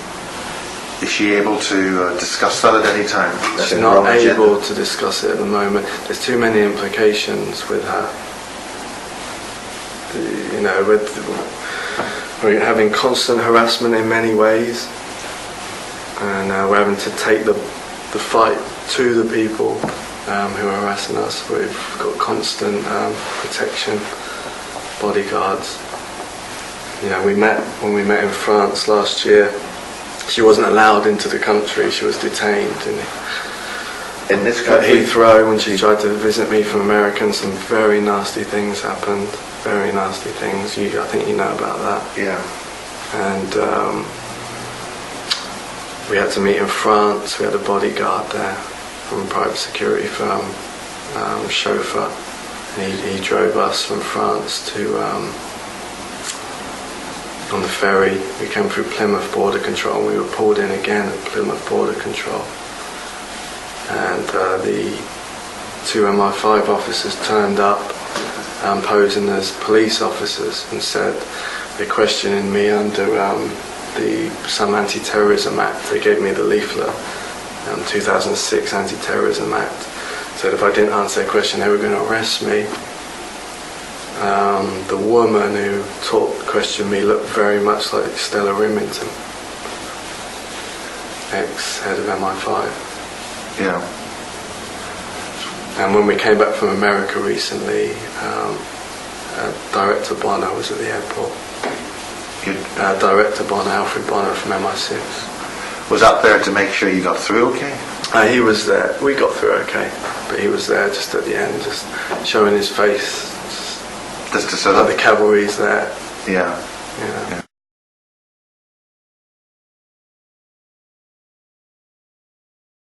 So what about Nazis? Oh God, straight to the point. I'm interested in the fact that many moons ago, in my more young and enthusiastic days, I supposedly, allegedly channeled, and that's the only way I can put it, a whole load of information which seems to be coming true, or at least certainly becoming more mainstream. And I always at the time believed that a lot of what people were experiencing in terms of alien abduction was to do more with secret research projects that probably originated back in the Third Reich. What kind of secret research project?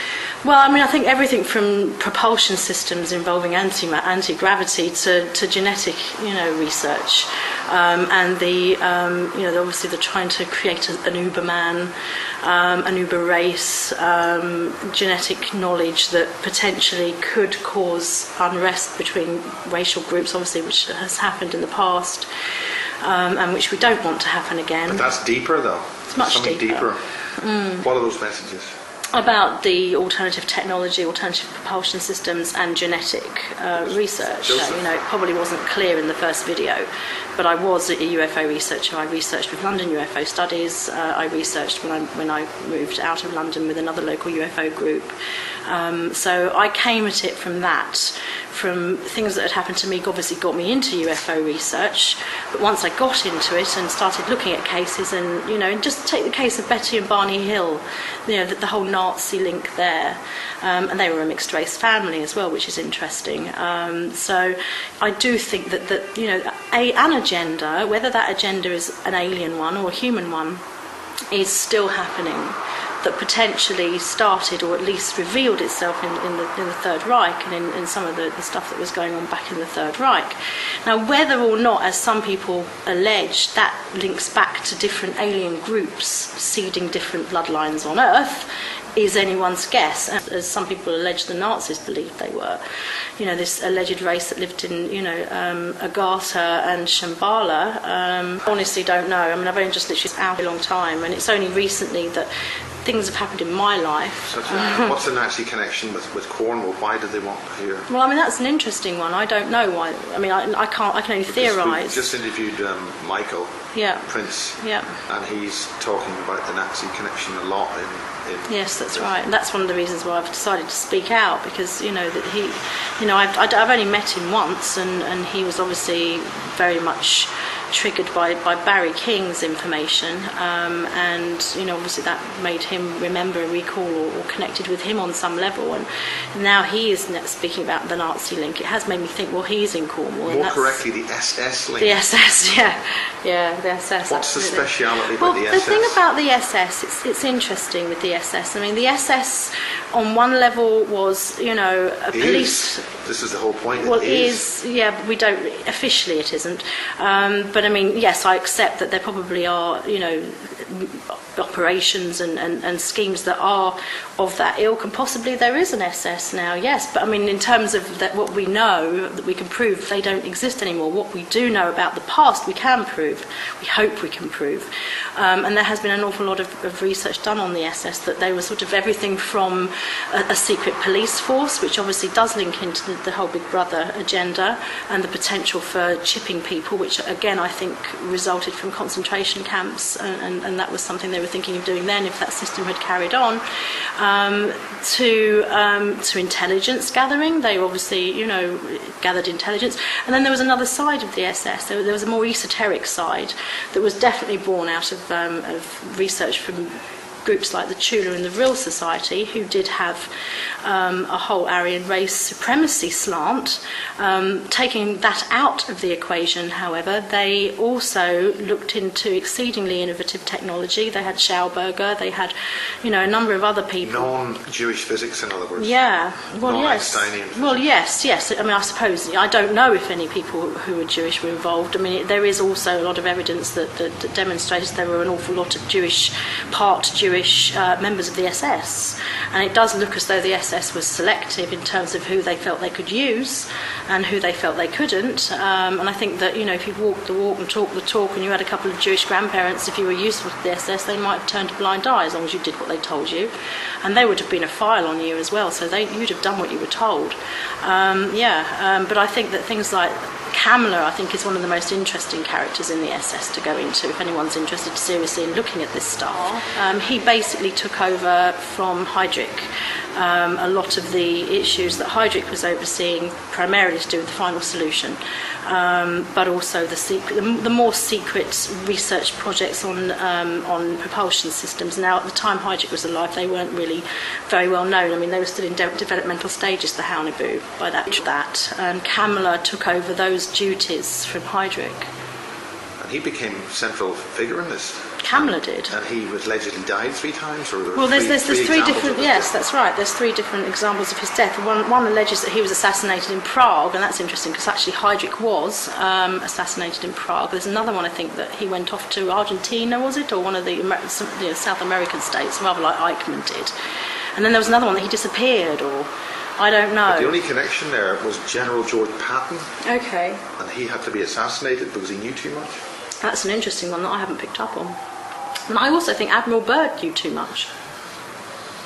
And he encountered the Germans. Well, the British allegedly went Byrd. in a year after Byrd.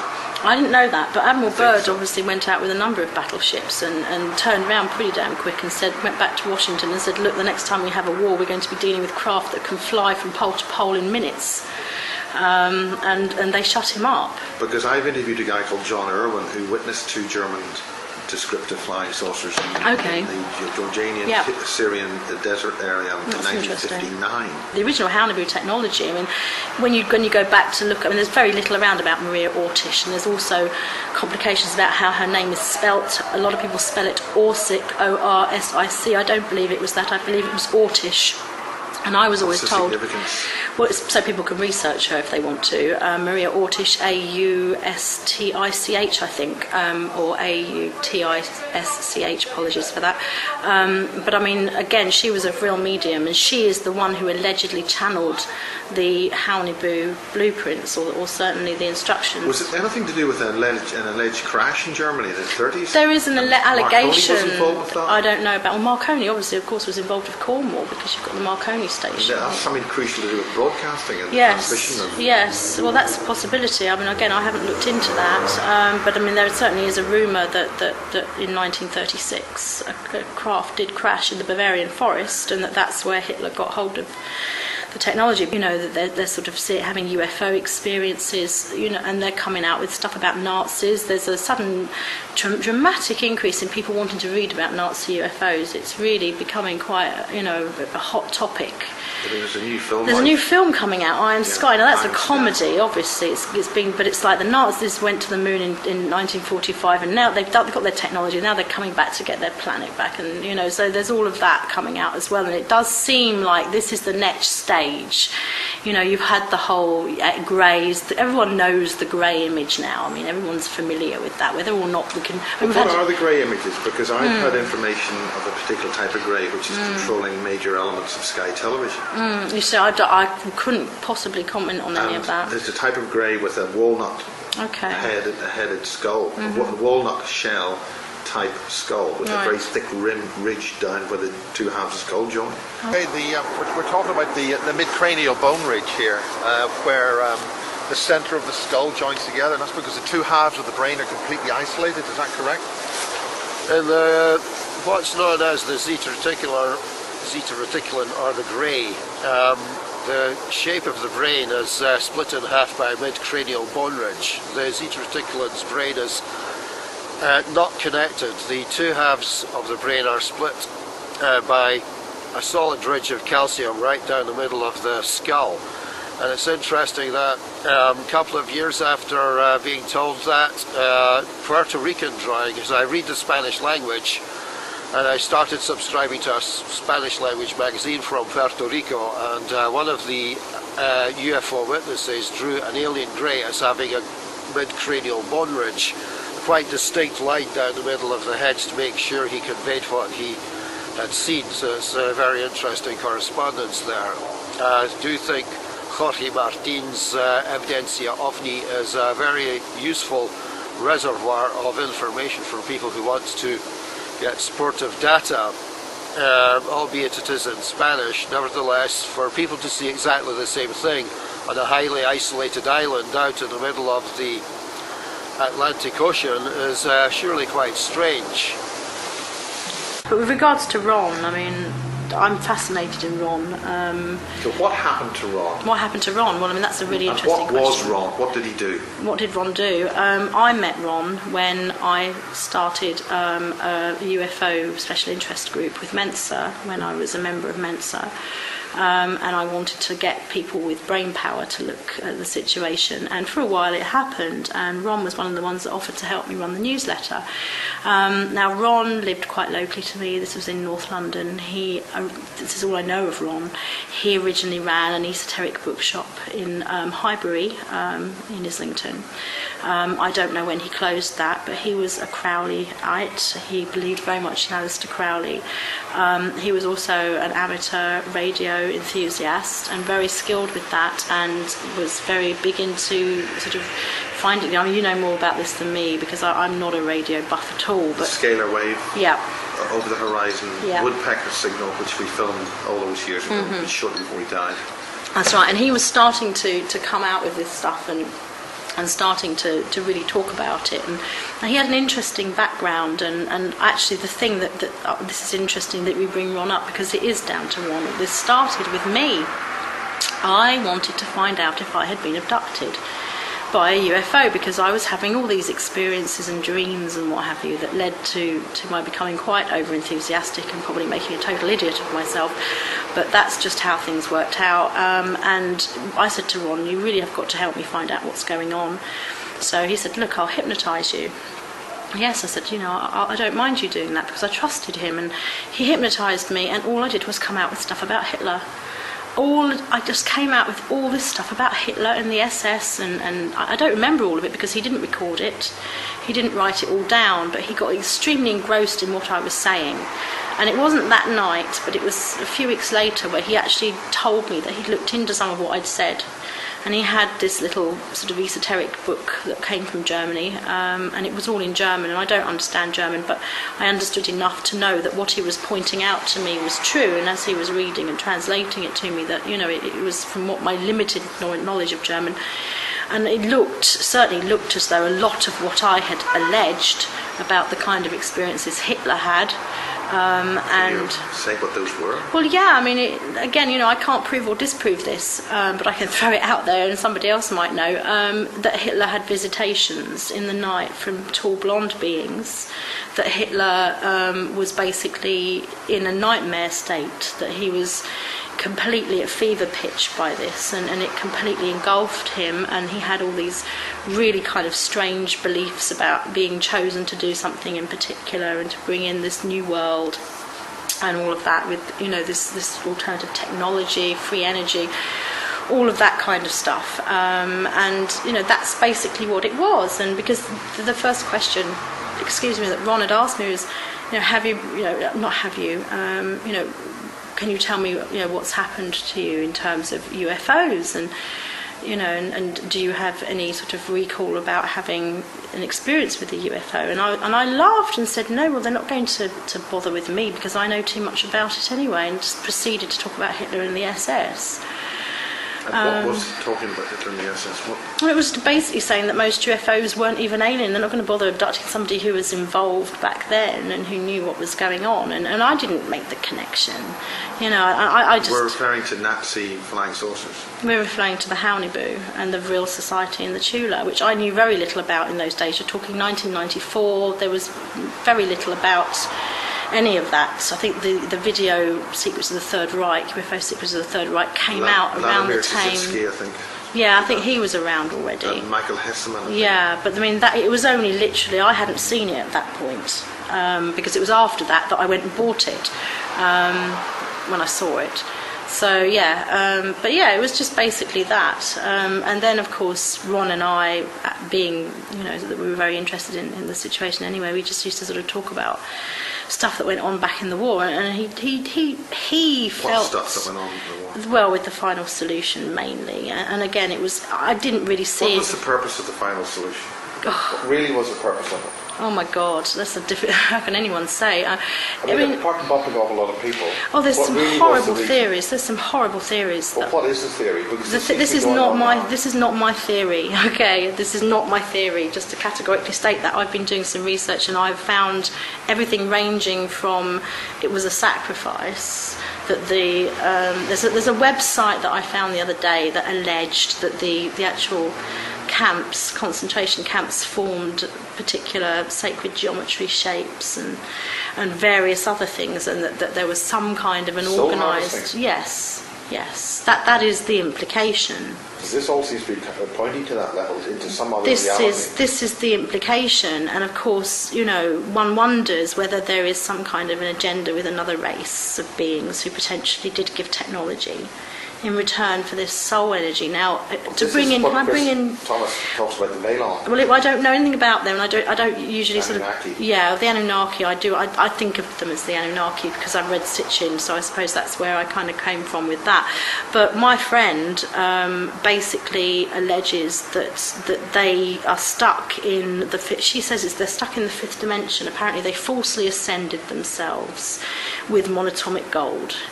and they're stuck. They basically ascended without going through the process that you're supposed to get there. Again, my friend says that we are multidimensional, but the whole point is to bring all the aspects from all the dimensions into the one you are now. Yes. So that you can. That's what Chris Thomas said. Yes, I know, because I looked at Chris Thomas and I thought that's exactly what my friend says. So I trust that because I trust my friend. And that's the process that I've been going through myself, which is why integrating some of my past life aspects has been pretty hard.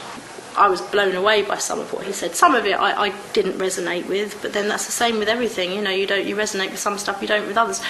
But I felt that there was a hell of a lot of truth, in the truest sense, about what he said. And I felt very much that this is a truth that actually could appeal to the ordinary person on the street, because it's nothing you have to become a particular guru or Buddha to actually experience. All you've got to do is really find who you are. It's quite simple. And my own personal theory, however crazy it sounds, is that, you know, we can affect our reality by our state of consciousness. And Exactly. I don't think that... Isn't this my take on this is that our consciousness is being deliberately manipulated, so we do. Possibly, that's a story. That's the whole point. I mean, that is a very strong possibility. Yeah, that Directly engineering reality, and this. Well, this is again the whole concept of creating one's reality with consciousness. If people are feeling like shit, excuse my language, you know, they are going to respond accordingly. We're talking about scuttlers. Right. Now, do you know them as scuttlers? I've never known them as scuttlers. Because they scuttle black spider crab type things. Yes. Well, what happened? What did you see? What did we see? Well, before I had an extremely weird experience in 1999, which I do not know whether You've had a lot of weird experiences. I've had a hell of a lot of weird experiences. But so this was amongst weird. How weird is this? This was off the scale weird because I can't explain any of it. You know, I can't even really explain it with psychology because I went to see psychologists and none of them said that there was anything wrong with me. They just say you're nuts. So No, the trouble is that there was nothing wrong with me. That's the problem. I wanted there to be something wrong with me so I could take a pill and make it go away, but there was nothing wrong. And because I was, you know, getting this whole load of information about what was happening in Bosnia, and every week I was predicting what was going to happen next, I kind of proved to the psychologist that precognition is real. So actually he was very interested in me. But what we had before this strange experience that involved a signal going into my ear, and the playing out of... That's for the blue beam thing? I have no idea. This is the thing. I need to find this out. But before that happened, we had, my partner and I, my then partner and I, had a whole load of nighttime visitations by something that made a noise under the bed. And I thought we had a mouse or a rat. And, you know, my ex-partner went under the bed when we heard this one night, screamed his head off. He wasn't the kind of man to be prone to flights of fancy at all. He said there was something black, like a crab, under the bed, and he said it just shot past him. He was terrified. We both went under the bed at that point and with a torch, and nothing was there. Then the following night, my youngest son saw it in his room. My eldest son, who was young at the time, saw it in his room, and we... what did he see? He saw a similar thing. He described it as being like a black hand moving around on its own. So it sounds very similar to what you saw. And that was about a week or so before I had this hugely dramatic experience, which did feel like a complete altering of my reality, I must admit. Reality.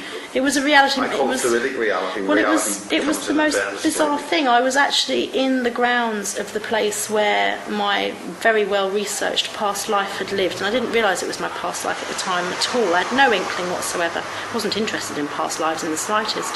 But I took a step, and as I took this step, I heard this God Almighty clunking noise, and it sounded like a big vault being opened. It sort of went shoom like that, like a massive vault being opened, metallic.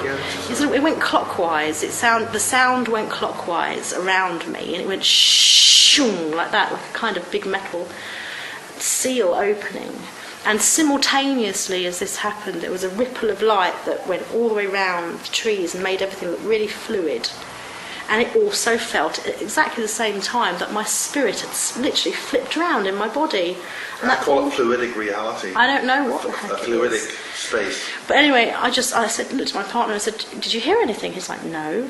And I was like, "Okay." I'm feeling very, very scared by it because it's about one of the only times that I've ever had something that no one else heard or could see because when I've seen UFOs, there's been other people there, and even when I had the strange channeling, that it corresponded with a lot of what Barry King said. So I've always been able to verify the things that I've had. And I couldn't verify that at all. That was completely something that I had no understanding or comprehension of. And it was after that happened, a couple of days after that happened, that I had this signal going into my ear. And it basically... What was it like? It sounded like white noise, going into... And it literally went into my ear. Sometimes when you pick up the telephone and you listen to your computer... Yeah, it did sound like a modem kind of thing, like an old-fashioned... Like yeah. So I don't know why they take that, but of course James Casbolt has alleged that there's that I'm involved in one of these programs at Brecon Beacons, and I would like clarification on that, really. Okay, you're talking to James Casbolt or Michael Prince. What exactly do you want to say to him or about that program? I don't know anything about it. I mean, I honestly don't know anything about it. I know that Brecon Beacons is a military facility. It's SAS training and things like that, but that James has gone, or Michael Prince has elaborated more recently, and he is alleging that there's a lot of SS stuff going on, and I don't know if that's a part of it. I'd be very interested to talk to him about that. I really would, because I want to get things straight in my mind about the SS, about what's going on, what potentially started back in the Third Reich, and what potentially is still happening now. So that's something I would be very interested to talk to him about. But he has alleged that that there is a clone of me. And he said on one of these forums, and I can't remember which one it was. Avalon, probably. Yes, I think it was. Camelot. Yeah, it was Avalon, I think. And he said that it's this clone of me is called Proax something with numbers after it. What numbers?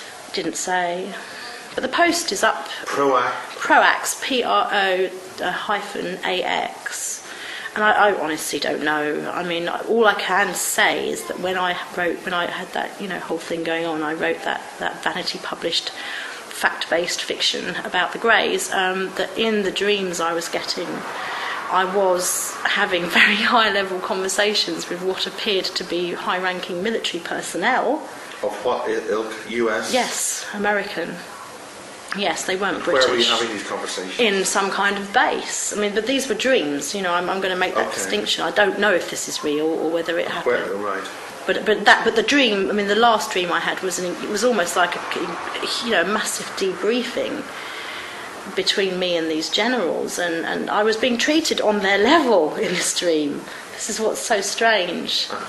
Any location? When No, was this recently? God no. This is going back to before I spoke to Barry King. Jesus, you're going back 92 then? 92? Middle of 94. It was around about summer 94, September I think it was. Do you have anything you want to say to Barry then? Just to round this off. Well, yeah, I mean, it's I'd love to catch up with him actually. I'd be very interested. And say, how is he? A bit ill. We were meant to talk to him yesterday, but he wasn't able to do that. Well, give him my very best wishes, and obviously apologies for the fact that I did get quite excited in that early video. I mean, it was so excited. I suppose what was really... There's an awful lot in that video, which is even more important now. But I when I was talking to Barry on Skype the other day, he was saying that he put more information into the documents, and people need to look at the documents that he was released. And that's why the documents are available on Basis 2 Take 2. If you put the disc 1 into the computer and don't look at it as a DVD but look at it as an ordinary data disc, there's the entire scan of the voice. Yeah, I've still got all my hard copies of the voice, and there is a lot of information in that. He's saying that he got more information out that he wasn't allowed to within the voice. Okay. That's the last thing he said to me the other day. But I mean, certainly... And that's the first time I've spoken to him since 2001. Yeah. Well, certainly from my point of view, as somebody who experienced phenomena that I couldn't explain, meeting Barry, which is again why I was enthusiastic, meeting Barry was, amazing, because it was like, whoa, this is like, oh my God, this man is kind of coming from a completely different place to me.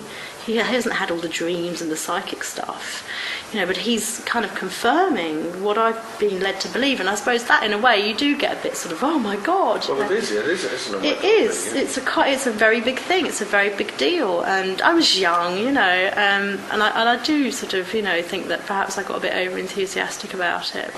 and there's a machine in there, and they start seeing projected, reactivated dead German soldiers.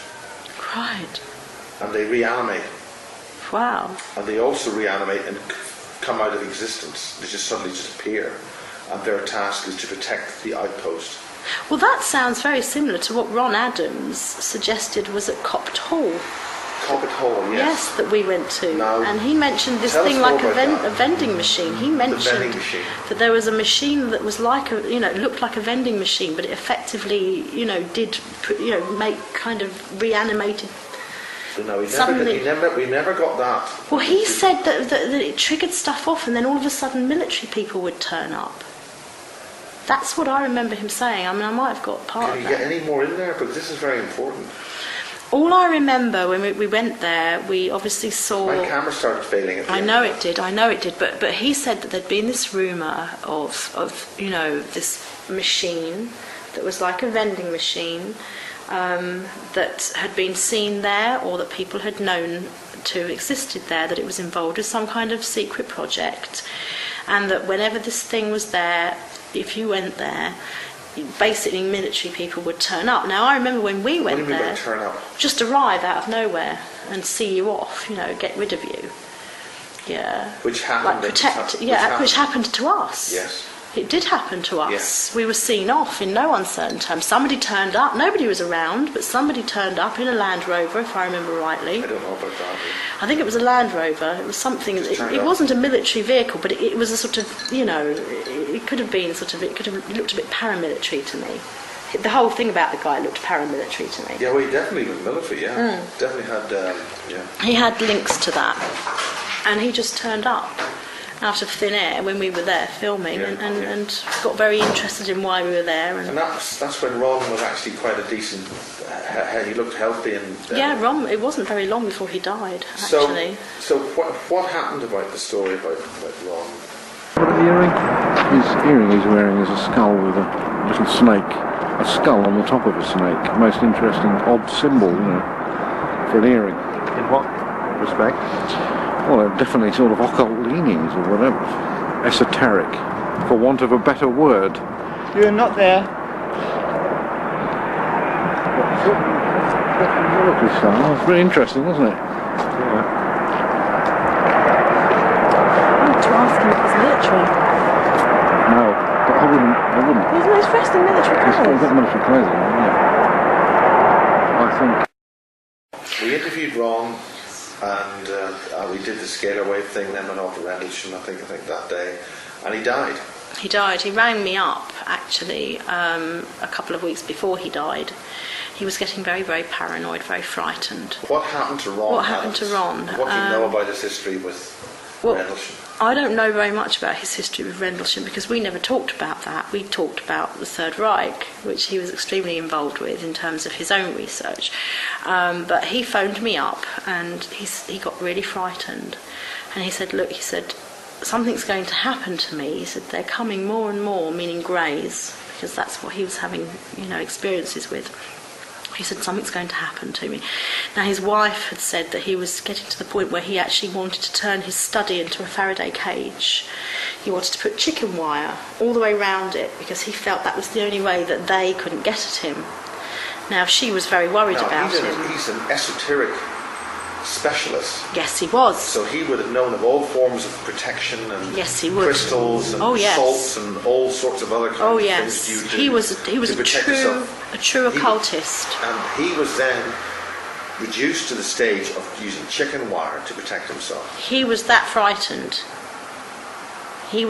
Something was frightening him, or something was making him paranoid. I don't, he didn't seem paranoid to me when I spoke to him. His wife felt that he was. But obviously she was with him all the time. Well, that's the impression she gave me. But that was the implication, that he felt that something was out to get him. He said, that's it, they're going to get me. Now, he had mentioned that he thought he had an implant. And of course I tried to calm him down by saying, no, they won't, because what else can you say, when you've got somebody really upset on the phone, somebody you really care about too, because I did, And over what period of time did this happen? This happened 2 weeks before he died, approximately 2 weeks before he died. And which would have been a week or so after I did the interview? Yeah, it was, exactly. It was within weeks that all this happened. And that was it. The next thing I knew, you rang me and said Ron's dead. And I was absolutely flabbergasted by that. I was I felt also like I'd failed him, because obviously I was, I didn't really believe that he was in as much risk as he felt he was. But I didn't know about the Bentwaters thing. The Adams family is a family I met around about 1994, and they were the only civilian family to have lived in US Air Force Bentwaters from 1970 to 1976. They were surrounded by military personnel and were very friendly with all of the military personnel. They would go on all the dances, go to all the Christmas parties, birthday parties of children, all the see the New Year in, So from 1970 to 1976, they left in 1976, and Ron started running a bookshop in Highbury in London. The shop's just a kind of supernatural orientation type of bookshop in Highbury, and Ron kept it going, but I would think that the most important thing about the whole family is that Ron, his wife, his 2 sons and a daughter-in-law all believed that while during any stay at US Air Force Bentwaters, they were abducted by aliens. The whole family, the whole lot. I talked to the wife, I talked to Ron the father, I talked to one of the sons, and the son indeed, whose name I can't remember, was very traumatized and had an instantaneous fear of terror of spiders. I think it was the younger of the 2 sons. He was the only one that I met when I was at Ron's in Chase Road in 1984. But he was very traumatized looking. In my opinion, he had a sudden fear of spiders, as I said, after abduction, which is like another abductee in Edinburgh that I've met. Saw a UFO in the sky, all of a sudden whole life he's had an absolute terror of spiders. So to get on to the family living away from US Air Force Bentwaters from 1976 to 1980, they carried on their connection with US Air Force Bentwaters personnel socially, so they carried on going to all the birthday parties and all that. So I would say it's also interesting that the daughter-in-law, to obviously betrothed to one of Ron Adams' sons, coming from a completely different family, also stated that she thought she'd had incredible experiences whilst staying overnight in US Air Force Bentwaters. She believed that aliens had come through the walls and ran round her bed. And that was very similar to what Ron Adams' wife was talking about, whom I did speak to personally. But I don't really see why 2 completely separate families should be wanting to claim the same thing, which is utterly fantastic to us then, right now, even in 2010, sounds too unbelievable, too difficult to believe. Oh, Ron certainly was being abducted a hell of a lot, and it worried him enough to try to put the Greys off abducting him by smoking a lot. He would say to me that he was smoking just simply to put the Greys off, to pollute his blood deliberately and make his blood useless to the Greys. So he definitely had this picture, which I'd been told about a couple of years before by another source who was MI5 connected, and Ron was smoking pretty badly and dangerously, just simply in terror of being abducted by the Greys. So we're a little bit suspicious that Ron's death at the age of 65, while recorded as being of a heart attack, does relate to his being abducted by the aliens. Not beyond the kind of conversations we'd all had together, because when we met privately to do the newsletter, we always ended up talking about the SS. It was bizarre. We would talk about everything from the ovens at Auschwitz to the sort of the Haunibu, which obviously we knew that they had flying discs. Yeah, we didn't mention Bell. That didn't come up at all. But I mean, it was like, yes, we both believed the Nazis had these machines, and that these Foo Fighters were connected and things like that. and theories about the Tibetans and about how when the Allies stormed That's Berlin. The Hathor. That's the Hathor. Well, apparently, I don't. I mean, again, I don't know. But I mean, Madame Blavatsky went out to Tibet. I know that, and we talked a lot about Madame Blavatsky, and we talked a lot about Theosophy, and the rumour that they found Tibetan soldiers dressed in SS uniforms in Berlin. And again, this is kind of flaky stuff. You can't really verify a lot of it, it is an interesting thing, and we did used to spend quite a long time talking about stuff like that. And was it true? We sort of both felt that it probably was, and we both felt that there was a hell of a lot more than meets the eye about the whole SS situation, and that it all goes back there. It always felt like it all went back to the SS. It really did. But I think he did imply to me that he because he was obviously a lot older than me, and I think he was born in the late 40s.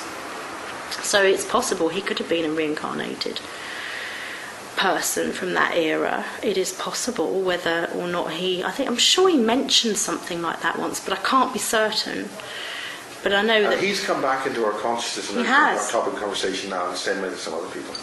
Well, he's come back to me very much because obviously since more and more stuff has come to me about this SS stuff, Nazis here, but definitely a lot of what is going on now in terms of secret agendas, not so secret agendas, initiatives to depopulate potentially, like Codex Alimentaris and FEMA camps, fusion centres, a lot of the thing, weather engineering, a lot of that I believe goes back to the SS, and I think you could take it. All roads lead to Rome, and I think that you just got to go back to the SS. And we need to get more people who are prepared to speak about what they know, like Michael This thing called Fractured Reality and Fractured Reality is very, very interesting. I mean, I'm very interested in that because it did feel that's to me. That's a term I came up with. That's a good term because it did feel like that. It felt, when I was going through my experience, it felt like I was simultaneously living in between 3 or 4 different realities, and that whichever way I went, in terms of how I felt, was going to affect the wider implications for my life. I was basically choosing paths, and they would lead to different points. And so, that's kind of an interesting one. Okay, any final words this time, Mark? No, the information speaks for itself. Is there any sort of one summation phrase you want to get across? What's the bottom line? What's the essence? It's a dangerous situation, but it's all under control. People shouldn't panic. But should they read up things, look up things? If they want to do their own research, that will help them. And where's the best place to stay up to date with things? Again, they can check out the Project IBIS information if they just Google James Casbolt IBIS. That's very detailed. There's a lot of data there. And one of the things which I get is emails from a character, a very important person called the Reverend Anthony J. Pike. Okay. Do you have anything you want to tell Mr. Pike, Lord Saint Pike? Anything I want to tell? Any message you want to say to Mr. Pike? Why have you pulled his name out of everyone? Well, he's disappeared off. He said his saintly duties on earth had finished, and about 4 weeks ago, a couple of months ago, and he was off to a different planet. But he's come back, so I thought we'd send him a welcoming message on YouTube to say, Lord Saint Anthony. Okay, say hello, Anthony, Saint Anthony. God bless, Jehovah bless. It's Jehovah, isn't it? Yeah. Cosmic research. The chairman, Jehovah. Yeah. He keeps the world informed. Yeah, he's good. He's good. He's got a good sense of humour. Yeah. And anything for Barry? Barry, yeah. You've seen Barry recently. We're a bit worried about Barry. No, for Barry, no hard feelings. He did what he had to do. He's a bit ill now, I gather. He's not. Yeah, he's a bit ill, and I hope he gets better. And no hard feelings. I know who he is. And he did what he had to do. Okay, good luck. God bless. Okay. Let's see Mr. Hall. Thanks, Miles.